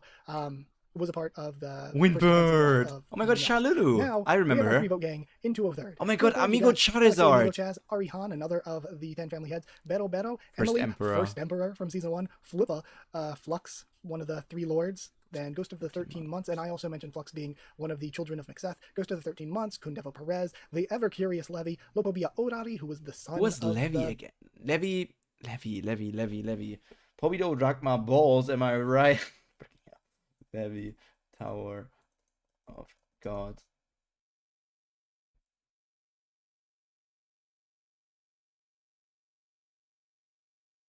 Last station. Oh, he got like destroyed by Bum because like he wanted to put a curse or something on Bum. Yeah. The ever curious Levy. Which is would have made him more of Red too. The Riddler dude. A branch leader of the snake branch of the Lopobia family. Megalodon, we got some shark fans here. Nia. Not the Megaload. Season 2. Popodao Kir, Trugay, the crab, Tupari, and Shia. Wasn't Kier like a mommy? For some people, not me. Lulu. And then I like Lulu. Lulu's a good design, but Lulu was never relevant. I also have, I have the 4-vote gang here. 188th place, 4 votes. You got the 43rd floor administrator, who I think is the coolest looking administrator we've seen. The administrator at the Sprout, that's a pretty recent one. Blue Thrissa, Charlie, Data Viol, the God of Guardians, question mark? God of Guardians, question mark, getting more votes than God of Guardians proper, because we know that the guy on the Hell Train was God of Guardians. But his story doesn't really align with this guy that we saw in the V flashback. So this is the guy from the V flashback. You got Green April here, Jade, who is a new addition, one of the Revolution members. The Revolution members, seemingly, not doing too hot. I don't remember Jade, and I just read this, but she looks hot. I don't know. Oh my god, the long-tailed tit. I'm so immature, man. I'm so immature. You know, I feel like there's not a ton of... The library girl also just looks like Bum. She had the European plug. Oh, she was the plug fighter. He got hyped up, then immediately ignored by Bum and immediately one-shot by Rock. Yes, for this poll, compared to a lot of polls that you see. One of the few victories that Rock actually has in a story. Luck, got Library Girl, Lopobia Perseus, the long-tailed tit, technically mother long-tailed tit, from the... I mean, that makes it even better. It's a mother. It's a MILF. It's the long-tailed tit. It's... Isn't it normally right in your ballpark, guys? The Hidden Floor, Muradic Guardian from Revolution Road. The party guest with Edwan was sitting around with Edwan when he was bragging about taking out mechanoids or whatever, and the other family heads were there. Yan Ilarde, who may or may not end up showing up in the series in some way. I still have a personal theory of how I think Ilarde will show up, but we will see. Also interesting that Irang and Irade is, you know, kind of similar there. Or actually, I keep saying Dave, but it's more like Irado. So Irang versus Irad. I still think there's a way that you could show up, but this isn't the place for that. Let's get into the top 187. 180 is a tie with 5 votes apiece. You see a Goon here. Goon! Goon! Irure being here also, yeah, I guess. Once again, you're making me proud not voting him higher. Gun was one of Huarion's teammates during the crown game alongside Young Changsu, I think was his name. Lopobia Purper. Got Ha Chonhee's father, Papa Chonhee. Based votes there. First, I don't remember Purper. Got Kun Hasheling. Pobadao Noodles, who, you know, did a little bit better than Trom's Croc. And Liliel's cat. Liliel's cat, in my notes, is listed as Death. And I kind of wanted to put the cat as Death in the character poll, but I felt like a lot of people wouldn't get the reference. It's because there's this one scene. I have gooners out there. It's always those gooners. Where Liliel is like, while you're distracted by the irregular or whatever, or like she's like, while you're distracted by that, Death is slowly creeping up behind, and then we get a shot of the cat creeping up behind. It's like, oh, the cat's name, it's Death. So then we have I like Alpine. Alphine is a very good character. She deserves more votes. Will be Alphine. That's the last of our 5-vote 180th place tie here. So going up then to 170th place, we have 6 votes apiece for REA Anna, Lopobia White Garment Widow, Dorian Frog, Pandit, who was a member of Team Mad Dog, seen most often with Groban, taken out by Horyang and Novik when they were going to rescue Bomb. We got the party guest with red hair, who I said there's been a bunch of theories about, Hachon Hee, Lopobia Candidi, Quietro Blitz, who didn't do as well as Chang, despite doing better than Chang last time, and I'm just a little bit surprised that Quietro didn't do more well than this, especially with the anime and everything. But then again, Quietro was part of that really infamous clip that, like, is probably one of the only things that a lot of people have seen from the anime with that really bad animation. So there's Lopobia Jew and then Vespa. But Quietro was a decent character, but also somewhat annoying. Lopobia Jew, I remember. Vespa was also an interesting character from season 2, but never got anything. The cat is the goofiest thing drawn in season 3. It's like Seo or his assistant tried to draw a realistic lioness from memory. I mean, she got almost as much as Dorian Frog. That's good. Who the frick voted for Dorian Frog? Oh my god, wait, is Dorian Frog? Dorian Frog is the character that my favorite Tower of God quote comes from, I think. Wait, let me check if I can find it on Discord real quick. I have a friend with which I wrote about that. Did we pin that? Where is it? Oh yeah, it was Dorian Frog. My favorite Tower of God quote comes actually from that character. Let me jump there and show it to you. Might be white not counting higher than 3. Can I open this? Open link. You should be able to see this. Yeah, this is my favorite Tower of God quote. Out of context. I knew he was lying about being white. I knew he was lying about being white. If you don't know that she's talking about a character called freaking White, this is so hilarious to me. This is literally my most favorite quote from all of Tower of God because it's so freaking stupid.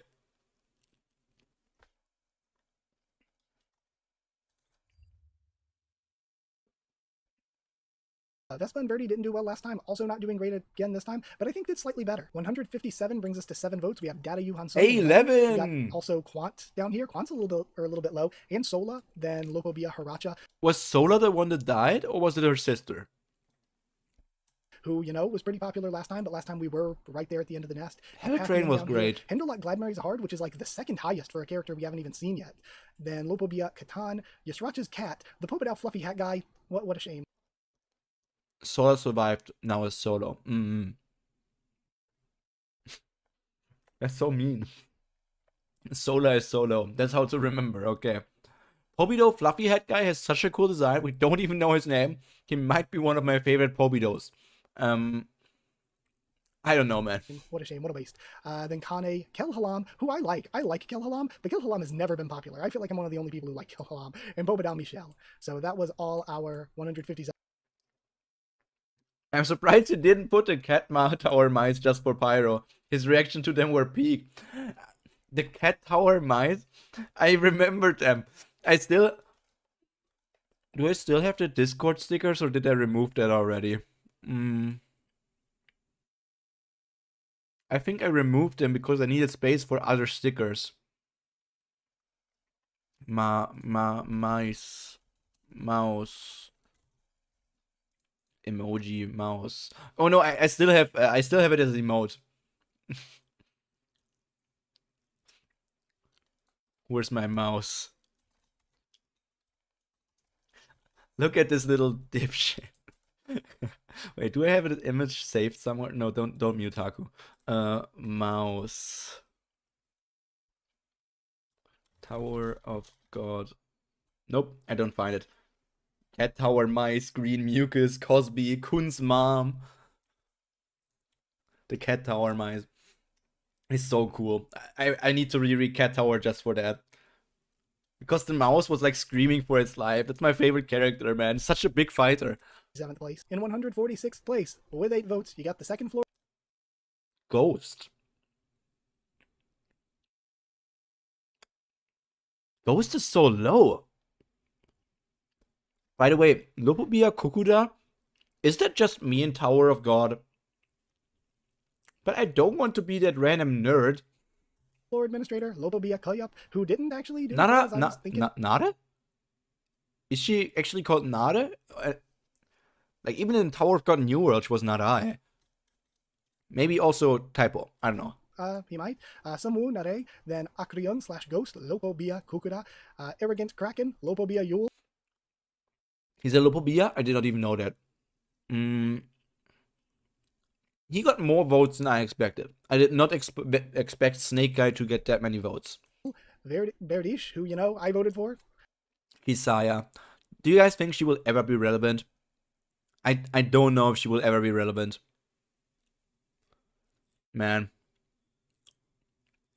She's also pretty hot. Then Datakun, at least one of my votes. I spread out the votes that I had. Then Datakun Kisea. Also, like, speaking of like Danwan Huang getting 0 votes, I kind of made a rule for myself since I could see the results. It's like, okay, I'm not allowed to vote for anybody who has 0 votes because I feel like that's me using meta knowledge of the results to influence things. So I set that rule for myself. But Datakun Kisea got Mixeth, got Ryua, who was the person who was talking at the beginning of, well, I guess right after they formed their team, talking to Yiwa, and Yiwa in the old translation called her like Auntie Ryua. So who knows if that means, I guess she's probably part of the Yeon family, but that's probably just a...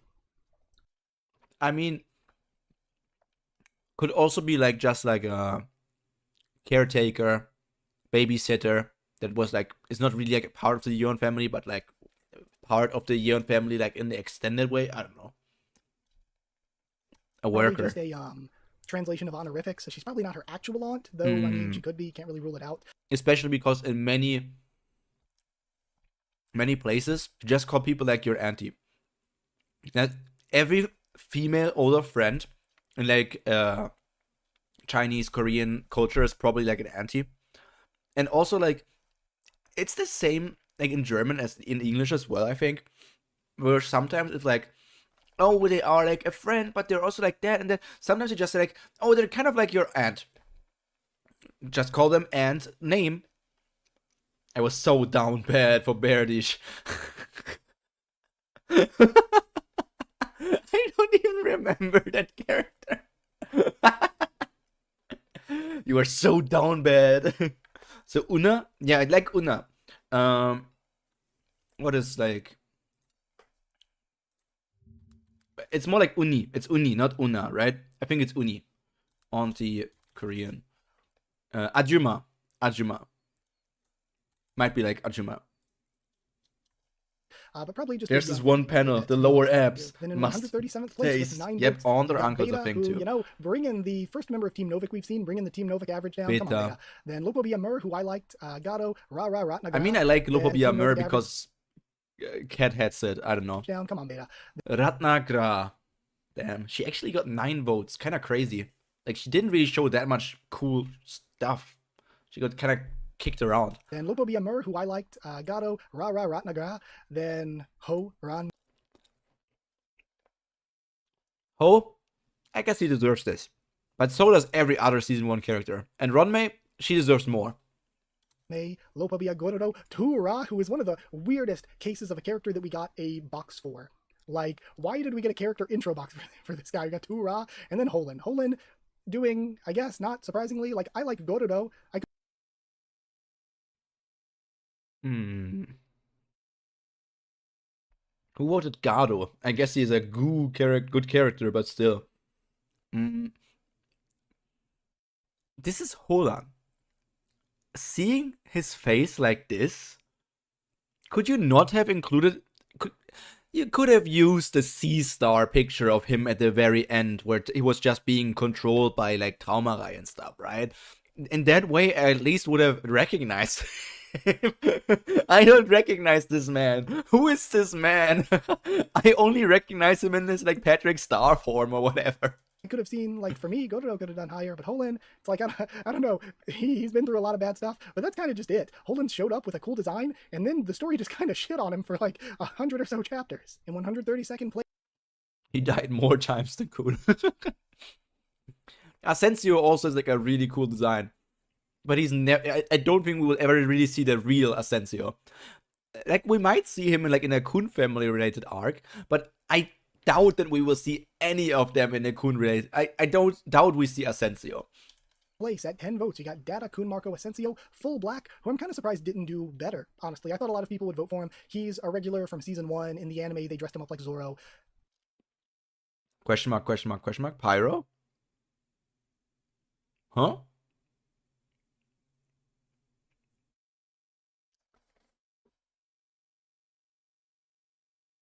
No, I mean in the Kun family. Wait, I didn't say never. But I don't think he will be in the Kun family arc.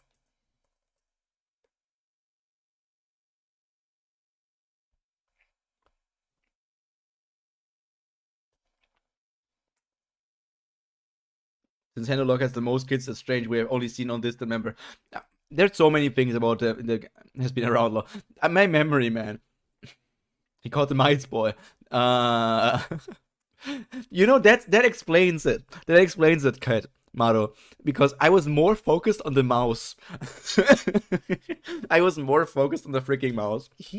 When you like put in your votes and everything, he was down at the bottom right by the vote button. So I was like, okay, he has kind of a goofy name and he's right by the submit vote button. So I just figured people would be reminded of him every time they voted and people would just throw some votes to him. So I do think that's what happened. Like if you were a random meme character, like in the middle of the sea of 500 plus characters, it's one thing, but when you're like right there by the submit button, people will get reminded of you. So I think that's why he got these votes. Could also be some misclicks. Do I really not have that birdage panel saved? Then you have Namo, who did better than Sola. You know, I like Namo's hair more. Popadal. I like Sola more. But Namo immediately shoots up because she's one of the few characters that died. Lu, I know some of these were Pate votes. And then Yuliu Mata, I like Mata. In 125th place. Aka? You got Aka Williams, who was just in the top 100 last time. Just like Aka, Agusgo's Yuhana. Yuhana looks kind of cute, I get it. But I have no idea who she is. But these three characters getting 11 votes? Pretty surprising. Top 100 this time. Yuliu Mata, the only genuinely good guy in the story. Is Aka the only defender that we know of? The only defender role in the tower? Serena Rinnan, who from season 1 is a pretty popular character, did pretty well last time. Train but a lot waitress. of season 1 characters did a lot less well. And I think it's because last time when we did the poll, we were kind of toward the end of the nest, which means that season 1 of the anime was way fresher. That was way newer. So I think that a lot of season 1 characters did really well in the poll last time because of the season 1 of the anime being kind of recent. Then you got Augustus, Yuhana. I think Yuhana was also just within the top 100 last time, falling out this time. I like Yuhana. Got Boro. It's sad to see. Sad to see Boro so low. Boro is pretty low, yeah. El Baba, why is he so high? Kind of bummer. He's getting carried by freaking being the father of Kaiser, Elaine. That's the only thing he carries. Oh my god, Angel is here. Design. Maybe we could see some El Baba redemption in the future. Him coming back with the milk and cigarettes. Then coming? No, Haku. I don't even want this dipshit to come back. If anything, maybe I want to see Elaine fight against him and Elaine kill him. If anything, maybe I would like to see that. Have Raguel, or Angel, who also dropped kind of a bit, but again, it's been over 3 years since we've seen Raguel/Angel. And actually not just over 3 years, but like well over 3 years. But definitely in the past 3 years, we have not seen Raguel or Angel. In 117th place with 12 votes, you have Ai. Ai is only getting votes because she's cute. Jordan is like my man. Jordan is like such a good boy. I would pet him.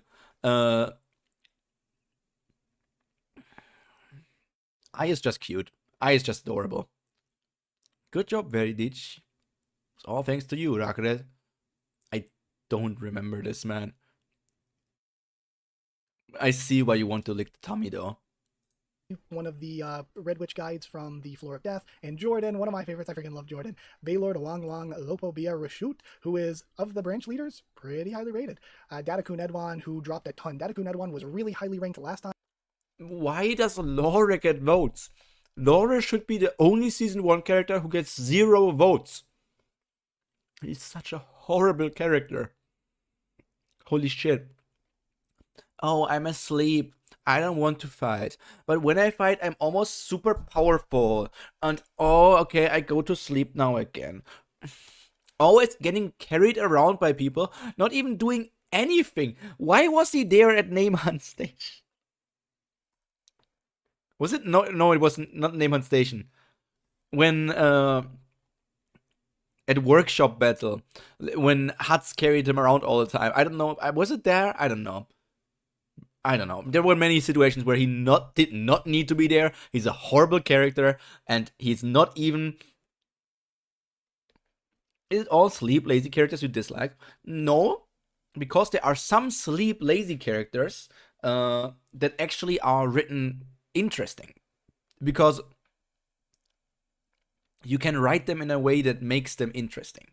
Like maybe they have some sort of power connected to dreams that makes it like, oh, they sleep because they control dreams, and or like maybe even while they are asleep they like have some sort of power that protects them.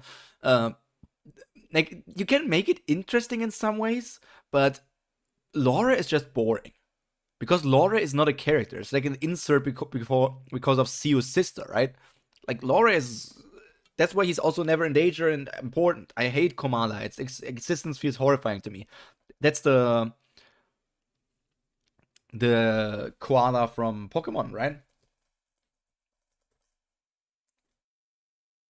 It's a weird thing, yeah.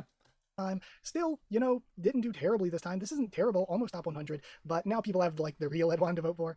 Then you got Fonseca Laude, who isn't super surprising to me, given that when I was reading week to week through season 1, through season 2 even, especially like early season 3 or 2 before we got to Hell Train, he was a goofy, fan favorite character. People loved that he could be fun, he could be comic relief, and then have cool scenes as well. But not only has he not done anything in years and years and years and years, I see more and more comments of people complaining about characters like that who have kind of just done nothing in years and years and years and years.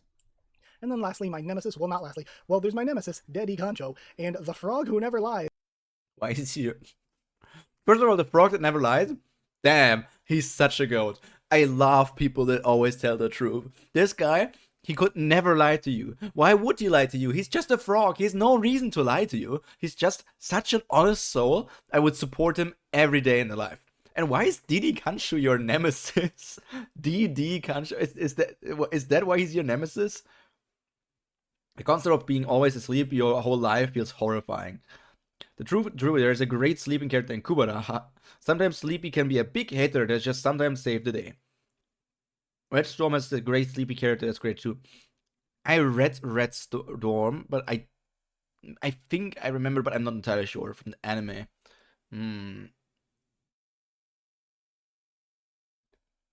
I like his design. Didi Kanchu has a cool design.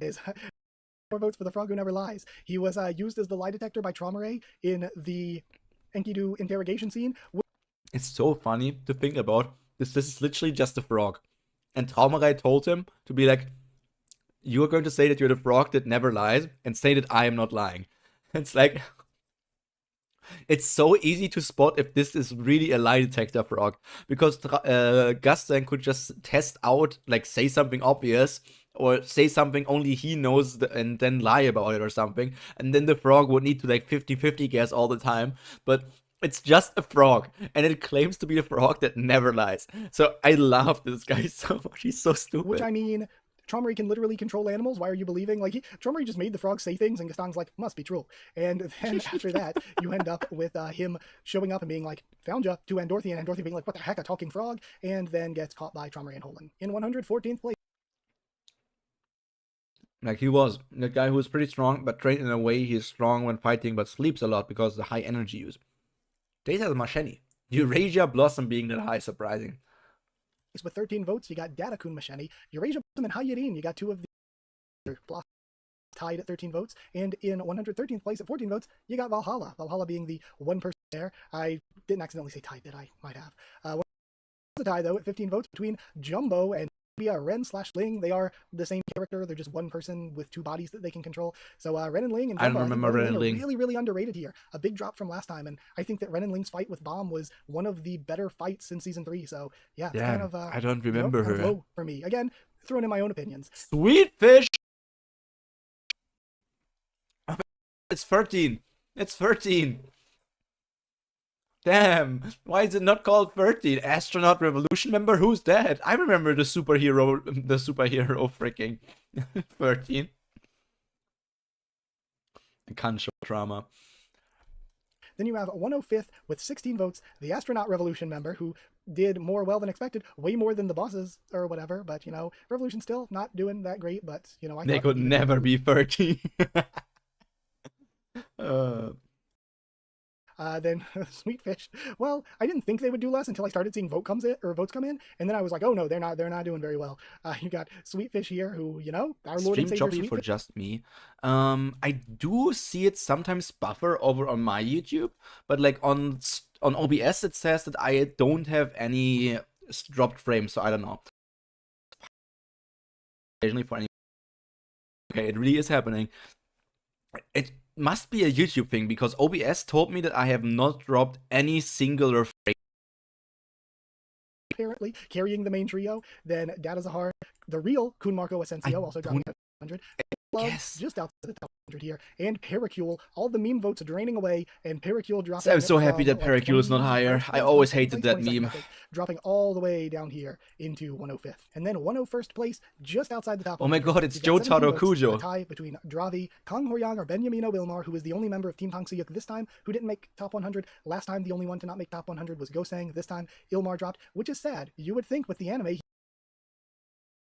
favorite members of the team. I really feel like the anime didn't add anything. I don't know, but I feel like Tower of God anime also was not that good, I heard, but I feel like people that watched season 1, and because season 2 took a while to happen, like people who watched season 1 and cared about it read the webtoon, so they already knew everything about Horyang.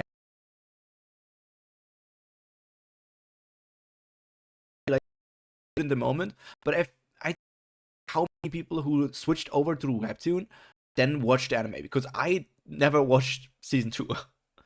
Occasionally becoming all sketchy and pixelated. Oh, that's just the 18 plus fit. No, I have no idea. It shouldn't be like that. He's a really good character, but he hasn't been around in forever, and kind of a bummer that he's this low. Dravi also could have been higher in my opinion. Freaking Michael? I don't know. Were these meme votes? Who's voting for Michael? Michael and Apple got no votes last time. That's a good question. Apple got no votes, but people are out here voting for Michael. Who the frick votes for Michael? Tied with him. So last time, Sachi and Horyang were tied with each other in 77th, and now they're tied with each other for 101st. So both of them have. Sachi was also cool, but also like just thrown away.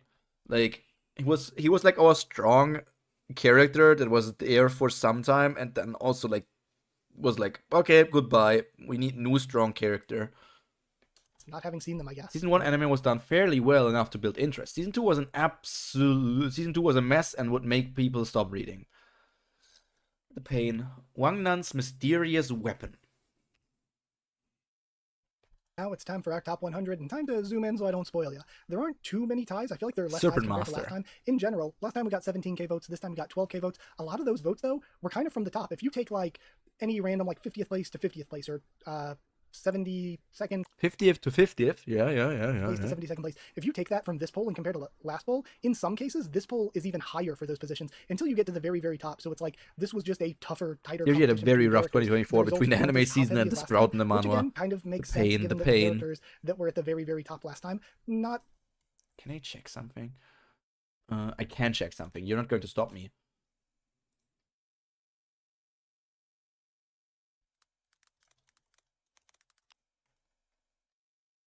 Damn, there are Tower of God stories in Archive of Our Own. 5 words and where power comes from money and influence.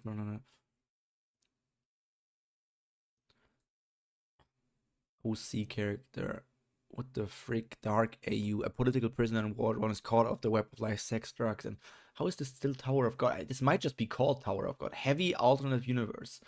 A warrior's journey leads him to a place shrouded in myth and mystery. He begins another journey to finally fulfill his sought after wish. Eurasia Blossom, Ha Yudin, Hendolog Blood Matter. So this is set during the family head suck. Here I will write random headcanons of the character ships in Tower of God universe or an alternative universe. Tower High School. Bees. Cursed bees.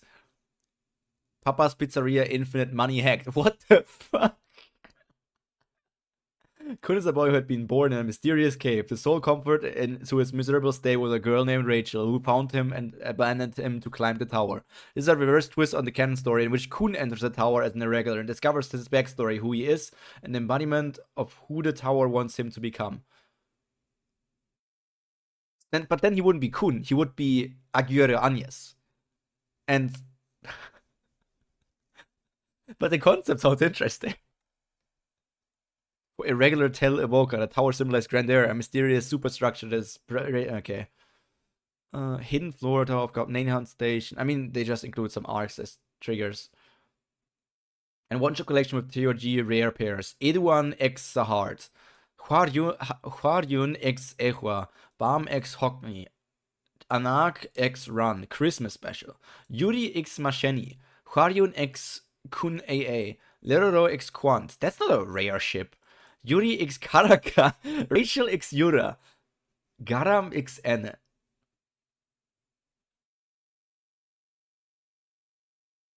Okay, that's enough browsing. Tower of God and Omniscient Reader? What the frick? Tower of Babel. There was a tower. There was. What the freak? Okay. Rare pairings, and it's the most vanilla pairings in the band. He'd also be Bomb. Yeah. I mean, because Rachel named him. All of them had the best showings in the recent arc. Not many characters other than the family heads had very particularly good showings in the most recent arc. But again, opinions aside, we have 99th place is actually a two-way tie, 99th and 100, between Wynon's Mysterious Weapon. It also did quite well last time, and the Serpent Master, who I think is underrated. I think Serpent Master is a really good character. So I think Serpent Master is being a bit underrated here. Then in 95th place, that means we have another Who tie is here. that? I don't remember that character, but she looks Roku, really cool. Who is a character who did basically nothing, but people love Roku. People like gush about this design so much. I've seen a bunch of fan art of this design. People just really like this character that did pretty much nothing, which is a little bit of a bummer we didn't get more. Also there is Head-On, who did kind of like moderately well last time. Here again is kind of a middling position, an important character, but not a character that I feel a lot of people are going to go, yeah, this is totally my favorite. And then Eurasia N Zahard, also tied with the three of them, or two of them. We got one more to go. Eurasia N tying with them makes sense. It's a lore character, a popular lore character at that. Can't wait to see more. Tied with the three of them is Arie Hone with 19 votes, and actually Arie Hone dropped a bit from last time, even though we actually got to see more of him. Considering that we had like this battle with him, this short battle between him and Luslik, I think, I feel like he would have gotten at least like, I don't know, 25 votes. She got killed in the bathroom. I think his character was pretty cool. What a statement. That's a statement for sure. A little bit of a drop for Arie Hone, actually. And then in 94th place with 20 votes, we've got Garnak, a new FUG elder that was given to us. In 90, I think it's probably 92nd. Yeah, 92nd place is a tie with 22 votes between Isas Ademone and Gyeteng. So Gyeteng maybe get a little bit of an anime boost here. Good kind of fun character. A bunch of people I keep seeing in chat and everything here. So Isas Ademone, 20 votes, 92nd place, and then 91st place, you've got Jaina Repelista, who I think is doing slightly better than last time. I think Repelista was maybe slightly. Oh man, if she proper pen looking at her, I might simp. If we got like a proper look at her with like a focus panel, I might simp. 100 last time, and is now a little bit in the top 100. So 23 votes. I think people in general, I think Princesses did pretty well overall. People, I think, are excited for Princesses, given some of the things we just saw. Our top 90 starts with another. I think there's more. Yogo saying last Great time character. Was just barely best girlfriend candidate ever. Top 100. Maybe the anime helped out a little bit. I know a lot of people that just like Goseng. Then we've got Pobedal Liboric Kun, who did quite a bit better than last time. Is it because he's returning and I don't really care about him? Do something? Is that potentially why? But Liboric last time didn't even make top 100. I don't think he did that badly, but he did a lot less well than you would have expected last time, and actually did pretty okay this time, despite not really being around. Also tied with them is Kun Maria Zahard at 24 votes, who you'd think, I thought, recency bias, I thought Maria would do way more well than this. You're not wrong, because Maria is like one of the last characters who got introduced in like the third to last chapter of the season, besides that other character that I already, was it Anna? No, it was not Anna. God, no. Who was the character introduced at the very end of the season? That's the last chapter I read and I forgot her name because it was kind of underwhelming how she got introduced. She did cut down a ship just like Shanks, not like Shanks, just like Mihawk. Let's see if she's going to scale on other people as well.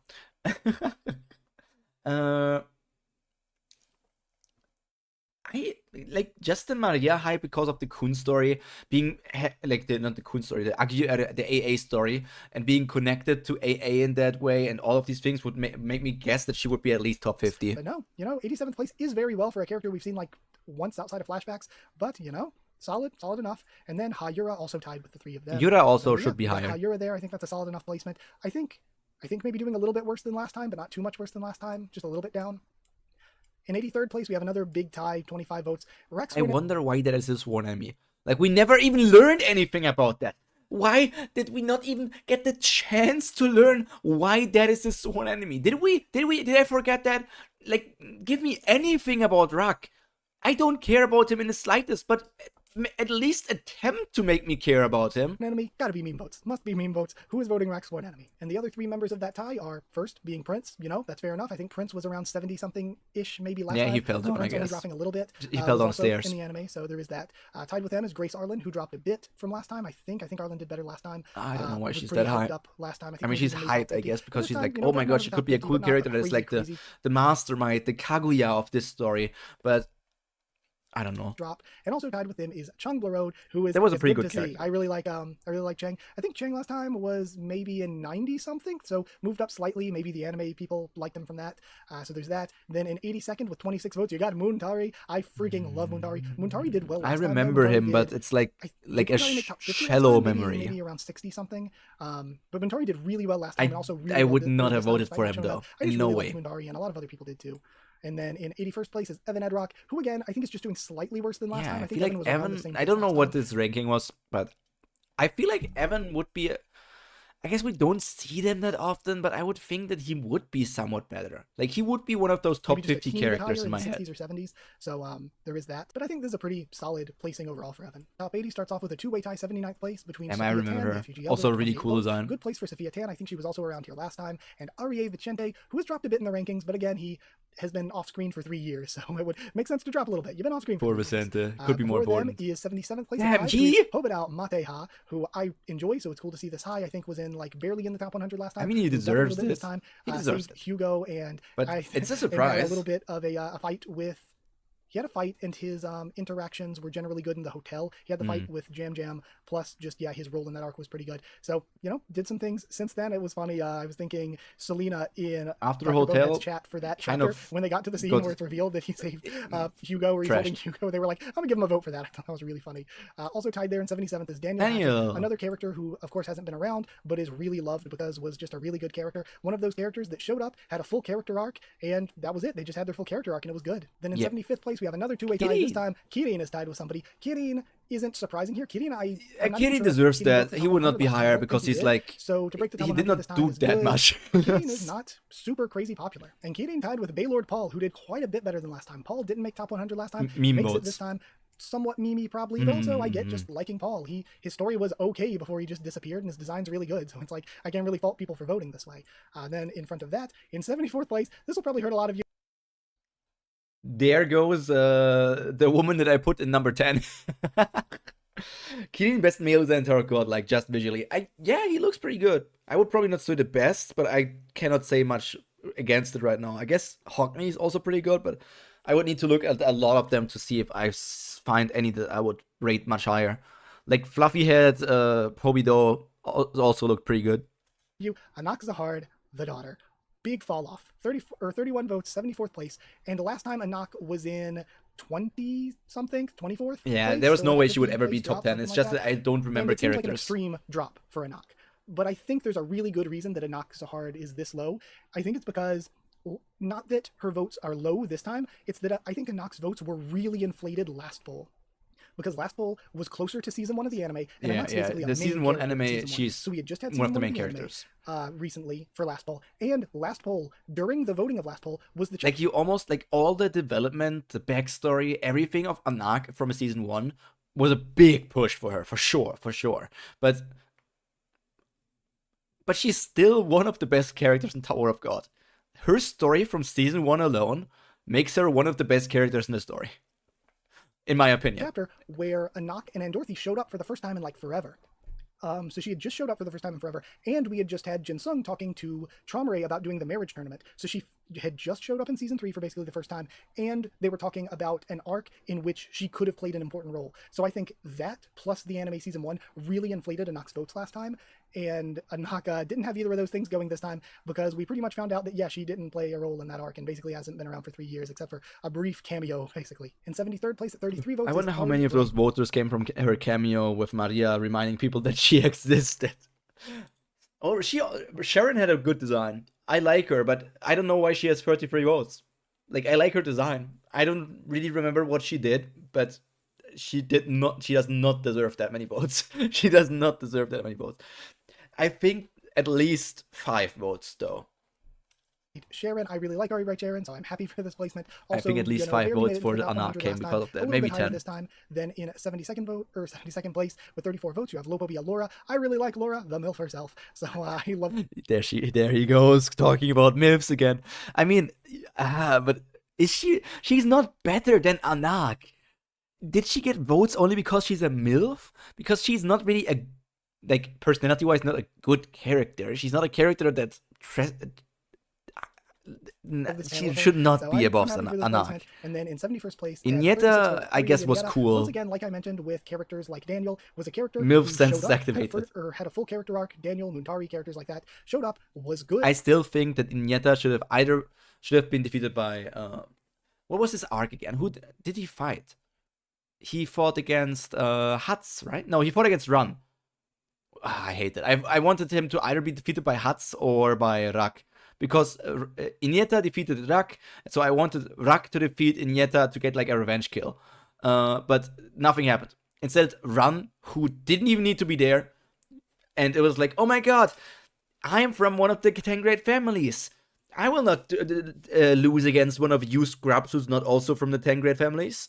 And then Run just proves like, okay, yeah, you didn't lose against anyone besides me, who's also like a direct descendant of a 10 great family. I would have been so much better if it was Huts proving like, I'm a swordsman that's so good that can even defeat a swordsman from the Arya family that's known for their swordsmanship. Or like Rak getting his revenge for getting defeated by him before. And kind of complete, kind of a good, complete character. We break into the top 70 with yet another Shibisu is great, but also top 50 for me. Votes. Shibisu, once again, last time we had just had season 1 of the anime more recently, and last time we were finishing up the Nest, and Shibisu was around, kind of doing things for almost all of the Nest. So this time we don't have that anime. He's such an egghead. We got season 2 of the anime, but I feel like it didn't do as well as season 1. And also, he doesn't have the boost from the manhwa because he hasn't been around in 3 years, unlike last time. Then he tied with 3 others. First, Rowan Yuya, another character who is she? Had a full character arc. People liked, people enjoyed. Surprising to see Rowan a little bit higher than Daniel, since it was the other way around last time. But Rowan... Oh, she's the love interest from Daniel, right? Is she the love interest? All the regulars getting slaughtered in the vote. Did really well last time, too. Then also tied with him is Lopobia Poko. What about Pokokoe? Lopobia Pokokoe. What about Pokokoe? Eh? Huh? Huh? Huh? Huh?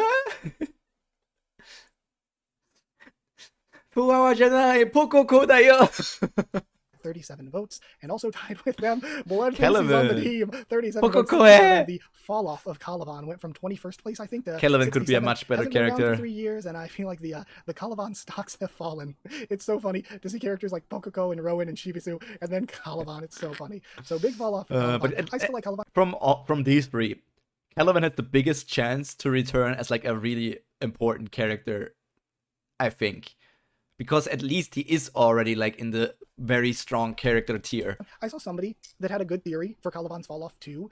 That was that said something like Calavan before, a part of the hype of the character and a part of the reason a lot of the people like the character was because Calavan was having really big fights and was like really big in like power scaling and stuff like that. But now we've seen more of Yurik, we've seen the family heads, we've seen Luzlek, and compared to that, now we've just seen like bigger power scaling stuff, bigger fight stuff. Yep, and Calavan does not compare to them at the lowest. We have Uregatom. Above Calavan is Shark the Shark Nose. You could like, this is a very likable meme choice, so it makes a ton of sense. Shark Nose here with 38 votes. Good boy. 65th place is Leroro, a character that I've always liked, a character that's always been popular, got 39 votes. I get it, totally but I feel like he's just like... I think it was maybe just a little bit higher last time, but... he will. I don't see how he can do anything for the story anymore, man. Leroro is Aria Albelda or the White Clone. I'm cool just saying Albelda because a lot of official Power of God stuff says Albelda. I put White Clone in there because there's always people that's like, well, it's not technically Albelda. It kind of is now. It kind of is Albelda now. And also official Tower of God stuff calls her Albelda. So I'm cool to say that. 40 votes, 64th place. Did really well last time. I think maybe 40 something last time. So dropped a little bit, but also hasn't She's been an around in 3 years, so interesting that makes thing. sense. And then I still want to learn 63rd, more about I the White think, World. yeah, okay, I was like, is Damn. that a tie? No, 63rd place, 41 votes is Nen. She is one of my favorite Tower of God designs, actually. I think she's one of my favorite designs. It's hot in many ways. Mainly the fires, right? Nothing else. Last time, Nen and Doom were beside each other, little mother and son beside each other on the poll, but this time, not quite. 63rd place, 41 votes, Nennea, really popular character for good reason. Nen was just a good, full, completed character. And then we have the tie I was thinking of, 61st Jam place, Jam. yeah, 42 votes between Lopobia, Jam Jam, or Zam I mean, Jam Jam was a and good Kun reason Masheni Zahar kind of in 61st, character. dropping from like Masheni 30-something last time.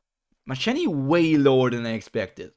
I really thought her mommy chaoticness and relevancy over the entire sort of plot would carry her way more. I think maybe she was in the like upper top 20s. I completely forgot what the top 10 looked like last time. Or top, like the top 30 in the 20s somewhere. But yeah, Masheni, Jam Jam. I really like Jam Jam. So did a lot of people. Kind of did better here at the character poll. Got that W back over Mate, and then tied with Masheni. You know, when is the Masheni Jam Jam buddy cop movie or rom-com happening? There are no more ties in the top 50, so Enkidu. You just gotta bear with a few more ties here. At 43 votes, you have Lopobia Enkidu, who was a big part of the current arc, but I feel like a lot of people didn't like as much. You know, the Jelly Jiggler himself, the Baja Blast. It is an interesting thing, but I feel like he just never lived up to expectations. He could have been, but he always felt like like a small boy that's just like, imagine like a child that wanted to get something from their parents but never got it and was like throwing a tantrum. In a way, that feels like Enkidu. I wondered to myself, this entire poll, I thought to myself, I was like, I used the Jello Cube as his sort of icon, his picture here. And I just thought, if I used the human form, if I used the just Chad, muscular human form as the picture, would Enkidu have done better? That's something that I think I'll always have to wonder about. Would Enkidu have done much better if I did, instead of the Jello picture, use the human form picture? But that's another person who isn't on this list here, is another person not on this list is the human Enkidu that the Jello Enkidu took the body from, stole his identity. But tied with Enkidu at 43 votes is Baylord Doom. This time, what did the Enki do? And what did the Enki don't? We will never know. Wait, how did the story end for him? What was Enkidu doing at the end of Sprout? Doing a bit more than Nen, pulling away a bit from Nen the character pool. Yama's still not here. Doom, who may have died and I think Yama will clear the top 50. We'll have to wait and see. In 57th, I think, is another two-way tie. 46 is Suo. Suo, also really good character. I get people liking Suo. Suo did well last time. Suo, I think, did even more well this time. So yeah, kind of nuts that the ranking went up, but people like Red Witches. Then tied with Leviathan. Who is voting Leviathan? I said it last time. Leviathan did extremely Who is, you said that like you were kind of offended. Who is voting Leviathan? But I feel that. Who is voting Leviathan? Like, why would you vote Leviathan? He's so, I don't get it. I don't get some of these votes, but it just feels like I'm an odd one out in many cases in the world. So I just don't get what people think. Well last time. Very well again this time at 46 votes. I don't get it. I don't get people voting Leviathan. I don't get people liking Leviathan. I don't get it. 55th place is another tie this time, 47 votes between Novik, who I am super excited to see this high. Like I said, Beta didn't quite make the top 100, but other than Beta, this is the first member of Team Novik you're seeing so far. Team Novik did really well, and that makes me I don't really, like Run. happy. I was really happy with how well Team because Novik did. It felt to me like a redo of Season 1. They tried to, with Team Novik, they tried to redo Season 1 team. Run is the equivalent of Endorsey. And Novik is the equivalent to Anak. Not really, but it feels like it. Oh my god, you have the princess or like or something.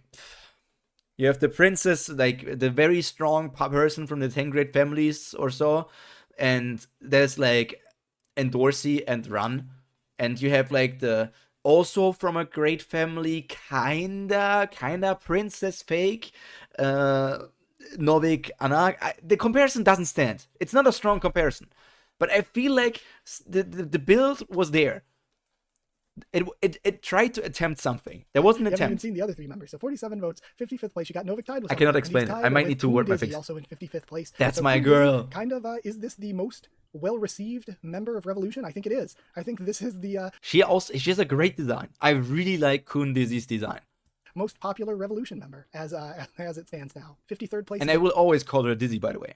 Even when she gets a new name and real name, I will call her Dizzy. Another tie at 51 votes between Alopobia, Hasacha, who again was kind of popular last time, even more popular this time. I get it. I thought Hasacha's character design's really cool. I thought the backstory and stuff was really cool. Hasacha's just a likable character. And Cobalt at another frog. 53rd place. Cobalt, I think that makes Cobalt the most popular of Traumare's Shinheo, which makes sense. Cobalt's just really cool. People really like Cobalt. I really like Cobalt. Kind of top Shinheo, it would seem. Then in 52nd, we have 53 votes. Enryu there, just outside of the top 50. Enryu, I think, was just in the top 50 last time. I don't remember quite how high. I don't get but just dropped a little bit. I don't get it really. About Enryu for the Oh, Enryu is this super strong guy who's even stronger than the strongest people we know in the tower. And he defeated an administrator. Okay. Why is he popular? Is he just popular because he's strong? That's all? Being strong, you just write the strongest character in the story and it immediately makes them popular, I guess. Because it's like a Volksfan, it's in German. What's like fans that follow a sports club only because they are like winning a lot. Because the sports clubs wins a lot, certain people follow this club because they like the victory, they like being part of the strongest team. So this is kind of the same of like they like to say they like their favorite character is the strongest character, and my favorite character can beat your strongest character. And he's always been one of the most hyped characters. But like I guess maybe after everything and when Bum opens like the gates to continue climbing after Zahard and everything, maybe we'll meet Enryu, but I have no idea. I just don't see how like besides his strength, I just don't see it. He's hyped because he's strong. That's the hype. Past 3 years, though, so it makes sense for a little bit of a drop. And just missing out on the top 50 is Hema Slime with 55 votes. I really like Hema Slime. I would put... She was in the marriage thing, right? Slime in that category with, like, Daniel and Muntari and Inietta. That category of characters. And, of course, Hema Slime is more recent, so recency bias takes a little bit of a place here. I would put her she has a pretty category of characters basic design compared to many people, but... had their character arc. And I like we just had a full decent character arc. It was good. And now we get to talk about the top 50. No more ties, everybody. Now starting our top 50, and I'm wondering how exciting or how different or how unexpected these will be for you. I wonder what everybody's predictions are. In 50th place is Kun Evan, I already made wrong votes for Anak and compared to the other family Masheni. we haven't seen too much of. So let's see if I get I will get at least 3 or 4 right, I think. Like not total, but like top 10 at least. Also, gonna have a lot of fun here. I think the top 50 is good. I think these results are all good, but the top 30 especially, when we get into the top 30 are everybody with 100 votes or more. Last time that was top 35. I think once you get into that 100 votes or more space, that is like, kind of your top character area.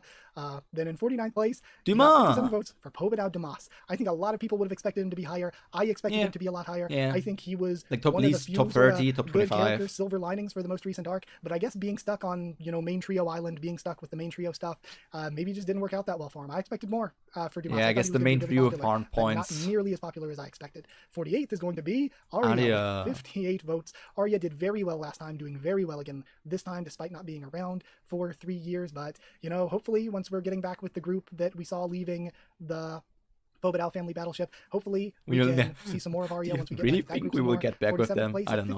Misang. I love Misang. Misang's one of my favorites. I think top 10 for me, if not top 5. I always joke and say Misang top 5. I really like Misang, so this is cool to see. I think Misang she's an interesting character. She's cute. She has potential. For Misang, and 56th is Levav. 61 votes. Lopobia Lafav. Lafav last.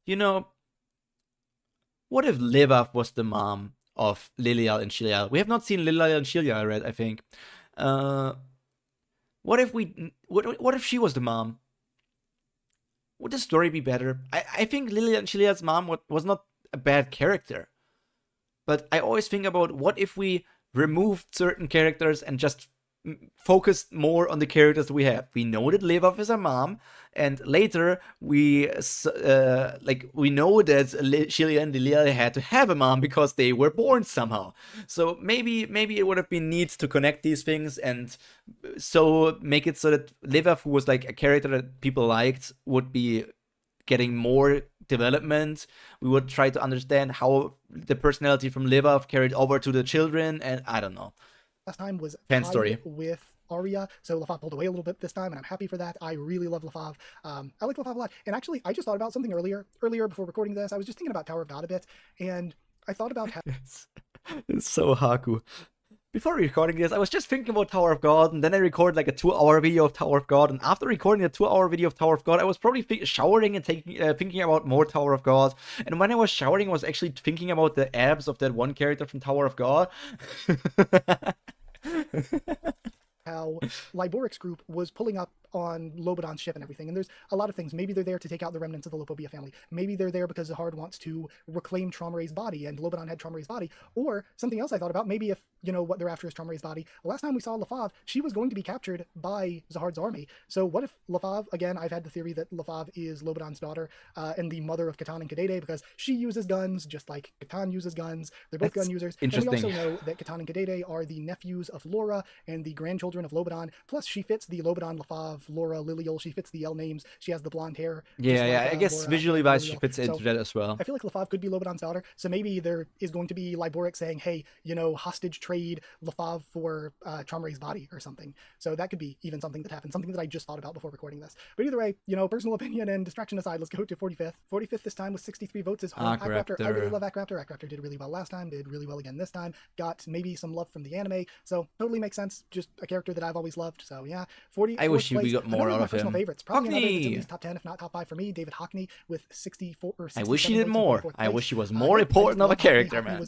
There's so many cool characters in this story. But again, last time we were and we knew he was nothing of them. He was involved, and getting into this character poll, we haven't seen him in 3 years. 43rd place with 68. Well, making a Fury video of mid results. That's the Haku, you know. I could not care less about him. You know how people always, when I go on my Rachel rants, people always bring up, but she stabbed Eden down in his legs, and that's why he is not as powerful as he could have been. Rachel is such a bad person for ruining his future. You know what? Eden Dunn, the last time we saw him, was stronger and faster than he was before Rachel stabbed him in the legs. So maybe his potential decreased, his total potential, but even that we can't really say, because freaking hell, we're Tower of God. People get stabbed through their stomach, people get arms sliced off and can continue like normal. Why would suddenly Rachel, this weak girl who's always deemed as like a weak character, stabbing him in the legs, be like a thing that is going to stop his career forever? People only say that it's such a bad thing because it's Rachel, but it really never mattered. It was like a thing for a few months, and then Dan was already recovered. Justice for Rachel. We have Justice for Rachel. Again, Team Novik doing incredibly well. Probably got a boost from being in the anime, because I think that part of the story is really good. But he was not a bad character. Dan was not a bad character. So it's really nice to see him rated this highly. 44th place brings us to Lobadan or Robadan, who I actually didn't expect to be more popular than Dumas. I feel like they are the equivalents to each other from Lopobia to Popodal family. I didn't expect him to be so much higher than Dumas, but yeah, 69 votes. 42nd place, Lopobia, Lobadan or Robadan. I'm excited to see him this high though, because I do like Lobadan. And then in 41st place, just outside of the top 40, is Dorwan, who did incredibly well last time. I think was probably in the 30s last time. I thought people hate her. A drop here. Mostly hasn't been around. Has been around a teeny bit. Probably got a poorly written death here at the end. But again, hopefully not. I hope that... I love how you say, probably got a bad death. Like, we don't know if she really is dead. Her death and Doomed also died, right? No, wait, I don't even remember. So you can just kind of pull an Oda sympathy and say, for the dead. Die for Dewan and Doom because their deaths were so poorly written. So hopefully Dewan will be fine. We got 70 votes for Dewan. In 40th place with 71 votes as a Baylord Yama. And this might be surprising for some people. I don't know. It didn't surprise me that much. It's kind of a bummer that he's so slow, but he didn't do that excessively well last time. I think Yama was... We need an Oda poll. In the top 20 at all. I don't even care about Dohan in the slightest. So he wasn't super... Any good-looking characters that have more than 3 panels are top 50. That, it's not that big of a drop down. He's gotten a lot of focus, though, with the stuff between the hotel and the Sprout. Even in the Sprout, when we're focusing on that side of things, we're focusing on mostly Yama. But that stuff just wasn't all handled super well all the time. I see a lot of complaints. Guardian is probably Platz 1. Place number one. I don't appreciate it because I don't know why she's popular. Only because appearance. I feel like 40th place isn't a huge shocker for me personally, but you know, for such a prominent character to be so low, I guess just that in itself is maybe a little bit surprising. In 39th place with 74 votes is Hatsu, and Hatsu is an interesting one. He didn't have the fall off that Shibisu and Anaka did, so I guess people just really still like Hatsu despite the absence. Whereas people love a good swordsman, a good samurai, and also his talk with White that I still fondly remember, and I still hold the idea.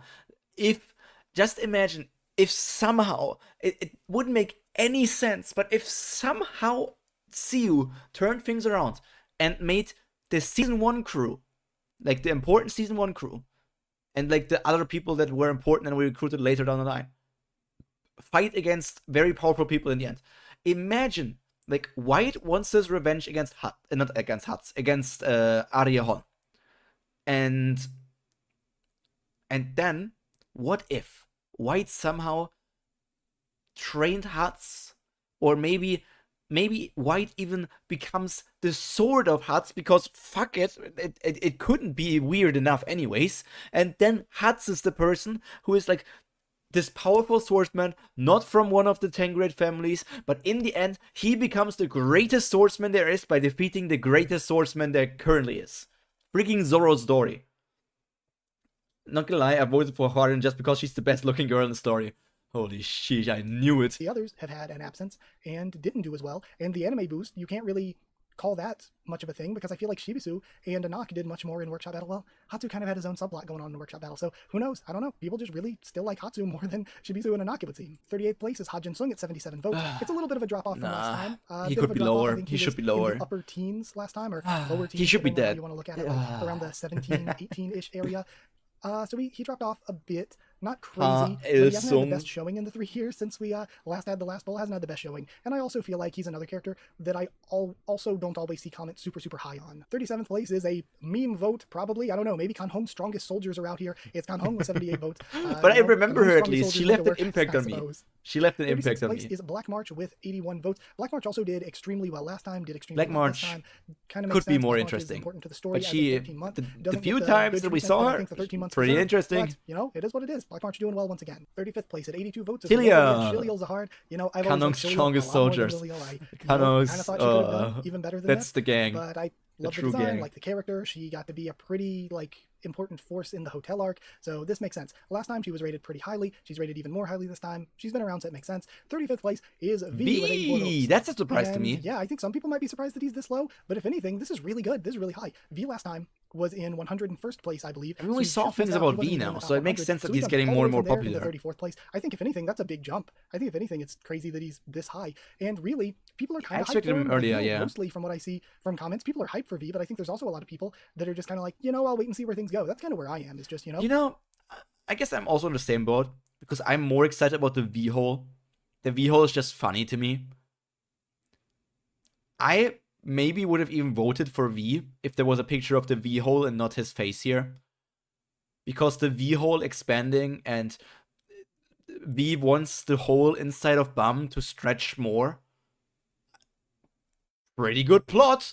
I'll wait and see where things go. 33rd place is Yang Yirang. I think that her place in the Yamazu flashback was really good. She got 94 votes. Yeah, the flashback content of her was pretty good. Oh, Yihua was not here as well yet. In the future with how we're going to handle what her story was. I forgot Yihua in my thinking about placements. I think it'll be exciting to see where that goes. She has kind of gotten a lot of mistreatment, not by her. Maybe I should have put Zahard in the top 10. Up more, so it will be cool to see where things go. Nah, I think Zahard is only like in the top 20. Really, so it totally makes sense to me. 32nd place at 97 votes is Garam Zahard. Pyro sounds like he enjoys Greek fables. He had the same fall off as Misheni though, which is kind of surprising, because still remained extremely. What do you mean?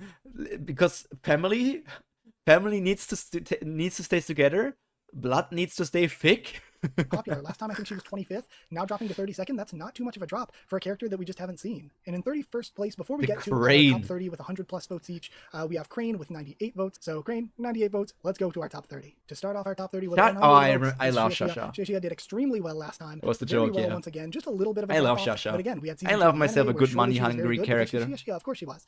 Also, you know, she did well last time because she's just a really fun, enjoyable character. I really love Shashia personally. So it blew me away and made me so happy to see how well Shashia did last time, and for her to only fall off a little bit this time and still do really well this time was really, really exciting for me. And like I mentioned, Beta didn't quite make the top 100, but Novik was in 55th. Dan was also Run really still misses.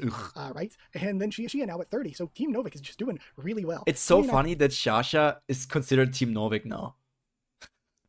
This woman went to many career changes. Karaka. So Karaka had a little bit of anime time, I guess, and also people liked Karaka last time. He's had a little bit of a fall off. I think he was like 19th or 20th last time, now dropping to 105th. So, you know, a little bit of a drop off, but I think still very good placement for Karaka. Despite not having the best showing for the past 3 years, only kind of showed up once and then didn't do that well against Richemont and Dumas. Amizu. Then in 28th place is Amizu with 113 That's votes. surprising to me. I felt that Amizu would rate like maybe top 50, top 75, or only top 100, but seeing her like in this top 30 range is quite surprising. Like, she was a good character. But it's recency bias. It's also that she's pretty. It's also that she has like a tragic ending. I feel like that's what pushes her the most. Consider Team Novik now, around 10 IRL years and 300 chapters later. You're not wrong. You're not wrong. The highlight of the most recent arc, I think that she was a solid character, so it's nice to see her do this well. But to me, it's not that many years. Doing even more well. I could have seen her not doing well at all. I didn't quite know how fans would vote when it came to her, but I think that there's a really good placement. In 27th place, again, if you couldn't tell from the name, is 116 votes, Evan Kell. Evan Kell, again, last time did very, very well. This time only fell off about maybe 10-ish places. So again, still doing quite well. Evan Kell was in the teens last time, this time coming into 27th. I don't think that's a very big fall off for a character who hasn't been around since last poll. I don't know why I'm thinking about this when I see Evan Kell right now. But you guys know that there's this Tower of God TTRPG, D&D kind of thing that Bonehead is doing. Maybe you don't know. But considering Tower of God is on a break, I was thinking maybe I would watch that for myself, just because, like, to get some Tower of God content in my brain. But what if I was reacting to that? I have no idea. I was like, I need to catch up to the end of Tower of God before I can watch this kind of project. But what if we watch that together during this break? I love D&D so much that I'm so often thinking about reacting to D&D content.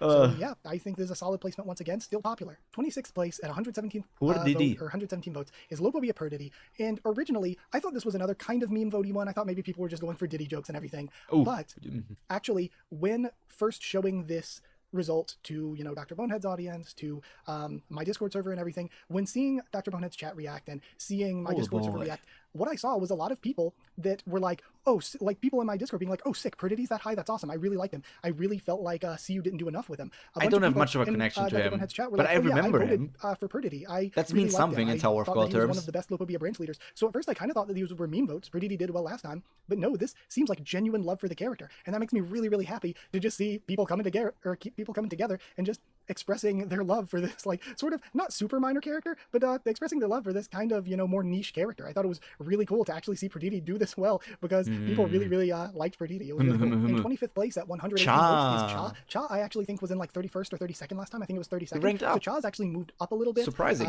He's been around. He did not really do. In the most recent arc. Didn't have the most prominent done something. But, you know, yeah, you could say that. Okay for himself. So I think, you know, solid enough placement once again. 24th place is Yu Han-sung. Just a little bit of a drop from last time. Yeah, Han-sung is like popular, but didn't do much in the recent time. Is either number 1 or number 2 for me. So again, one of my favorite characters doing this. I never really got it. Again, a character who hasn't been around for a bit. Seems interesting to me, but I just never really got into caring about him. Urek is a pretty funny. That's another wrong one for me. When I asked people, like when I was getting the results ready and everything, or like right before the poll ended, I started asking people, hey, what are your predictions? I really thought he would be top 10. A bunch of people predicted, they were like, Urek fell off. And wow, people's predictions were kind of on. Urek was in 9th place. He did, yeah, like he was in 9th place, okay. But like, Urek did quite a lot in these last few chapters, and it's not like he had a bad performance. Okay, like he didn't really defeat Lusleg in many ways, but he never really took any significant damage. He showed like feats that are like in the strongest of Tower of God, and if people like strong characters so much, I felt like he would be at least top 10. Urek was taking L after L. Was it really L, or was it just that people were like blocking him? Like, he did not really lose. Crazy fall off, but it's quite a bit of a fall off considering the fact that Yurek's been around. He's been around this 3 years since the last poll. He's been fairly prominent in the last 2 arcs. So to have him drop this much despite being around, it's like, wow, yeah, a bit of Yurek's mystique is worn off by. This is something that I said back in Floor of Death. Elric versus Lusleg. Floor when we saw Data Yurek, I don't know if people really liked it when I was saying it during Floor of Death and didn't Floor, but I was like, I feel like we're seeing Urek too much, and he's just becoming less special because we're seeing too much of him. And I think that might be Udek's appearance in the Sprout, I said it back then, I say it every time, it felt like Shanks. Udek, in a way, feels like the Shanks of Tower of God, because he was like teased as like this super strong character who is on good terms with our main character. He comes out to help in like dangerous situations, and is like a fun guy, but also strong and can be serious. And then he came to the Sprouts to end the war. He just always felt very Shanks coded to me. I don't care for Shanks in the slightest. So in the way of that, Siu made a better job than Oda, that I care about Urek more and am interested in him somewhat more. But I also just think Urek is just a strong, fun character. I don't know. The problem is, I punch real hard is only impressive every so often. He didn't accomplish anything that he wanted to do. Didn't defeat Luzlek, didn't catch Revolution, didn't save both family heads. I mean, this is also something I've seen. It's not really that he wanted to do it, right, Stepan? It was, what's his name? Baek Ryun that wanted, Baek Ryuk, the Baek guy that wanted to do that. And Baek sent Urek to do that for him. Why couldn't he come with him? He wanted Urek to do that for him. Why couldn't he just join this thing as well if it's so important for him to achieve these kind of things?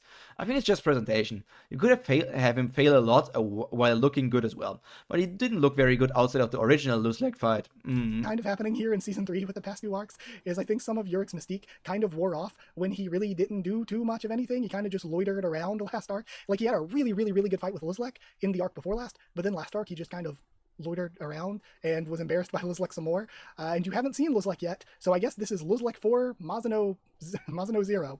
Still taking L after L after L. And there's getting the into heart 22nd coming out. Place. There's Lobobia Lilial Zahard at 136 votes. Again, I like her. Design-wise, I like her more. Lilial's we didn't unlock Baek yet. And also, she did really well last time. She did even more well this time. I mean, she's a prettier sister. Like, even more I love myself a blonde. She was a main leading factor in the hotel arc. So it just kind of makes sense that she's really highly rated. But again, to me, not not one of my personal favorites or anything. And 21st place, I think is going to be another one. I think it's going to be another one people didn't really see coming. Not in the top 20, 142 votes, Pobet Augustin. Radier? Yes. Lilia.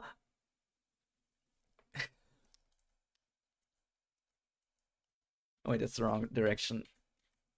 Lilial is prettier. Shilial does have like the more mature and cool and beautiful vibe, but I personally think Lilial has more that makes her more attractive to me. She's like third place in her immediate family. Main leading factor in the hotel arc. No, I like her the most out of her family. But again, to me, not not one of my personal favorites. Sorry, I'm not into hags. I think it's going to be another funny one. I think it's going to be another one people didn't really see coming. Not in the top 20, 142 votes, Pobet Augustin. You can have all the hags you want, Haku.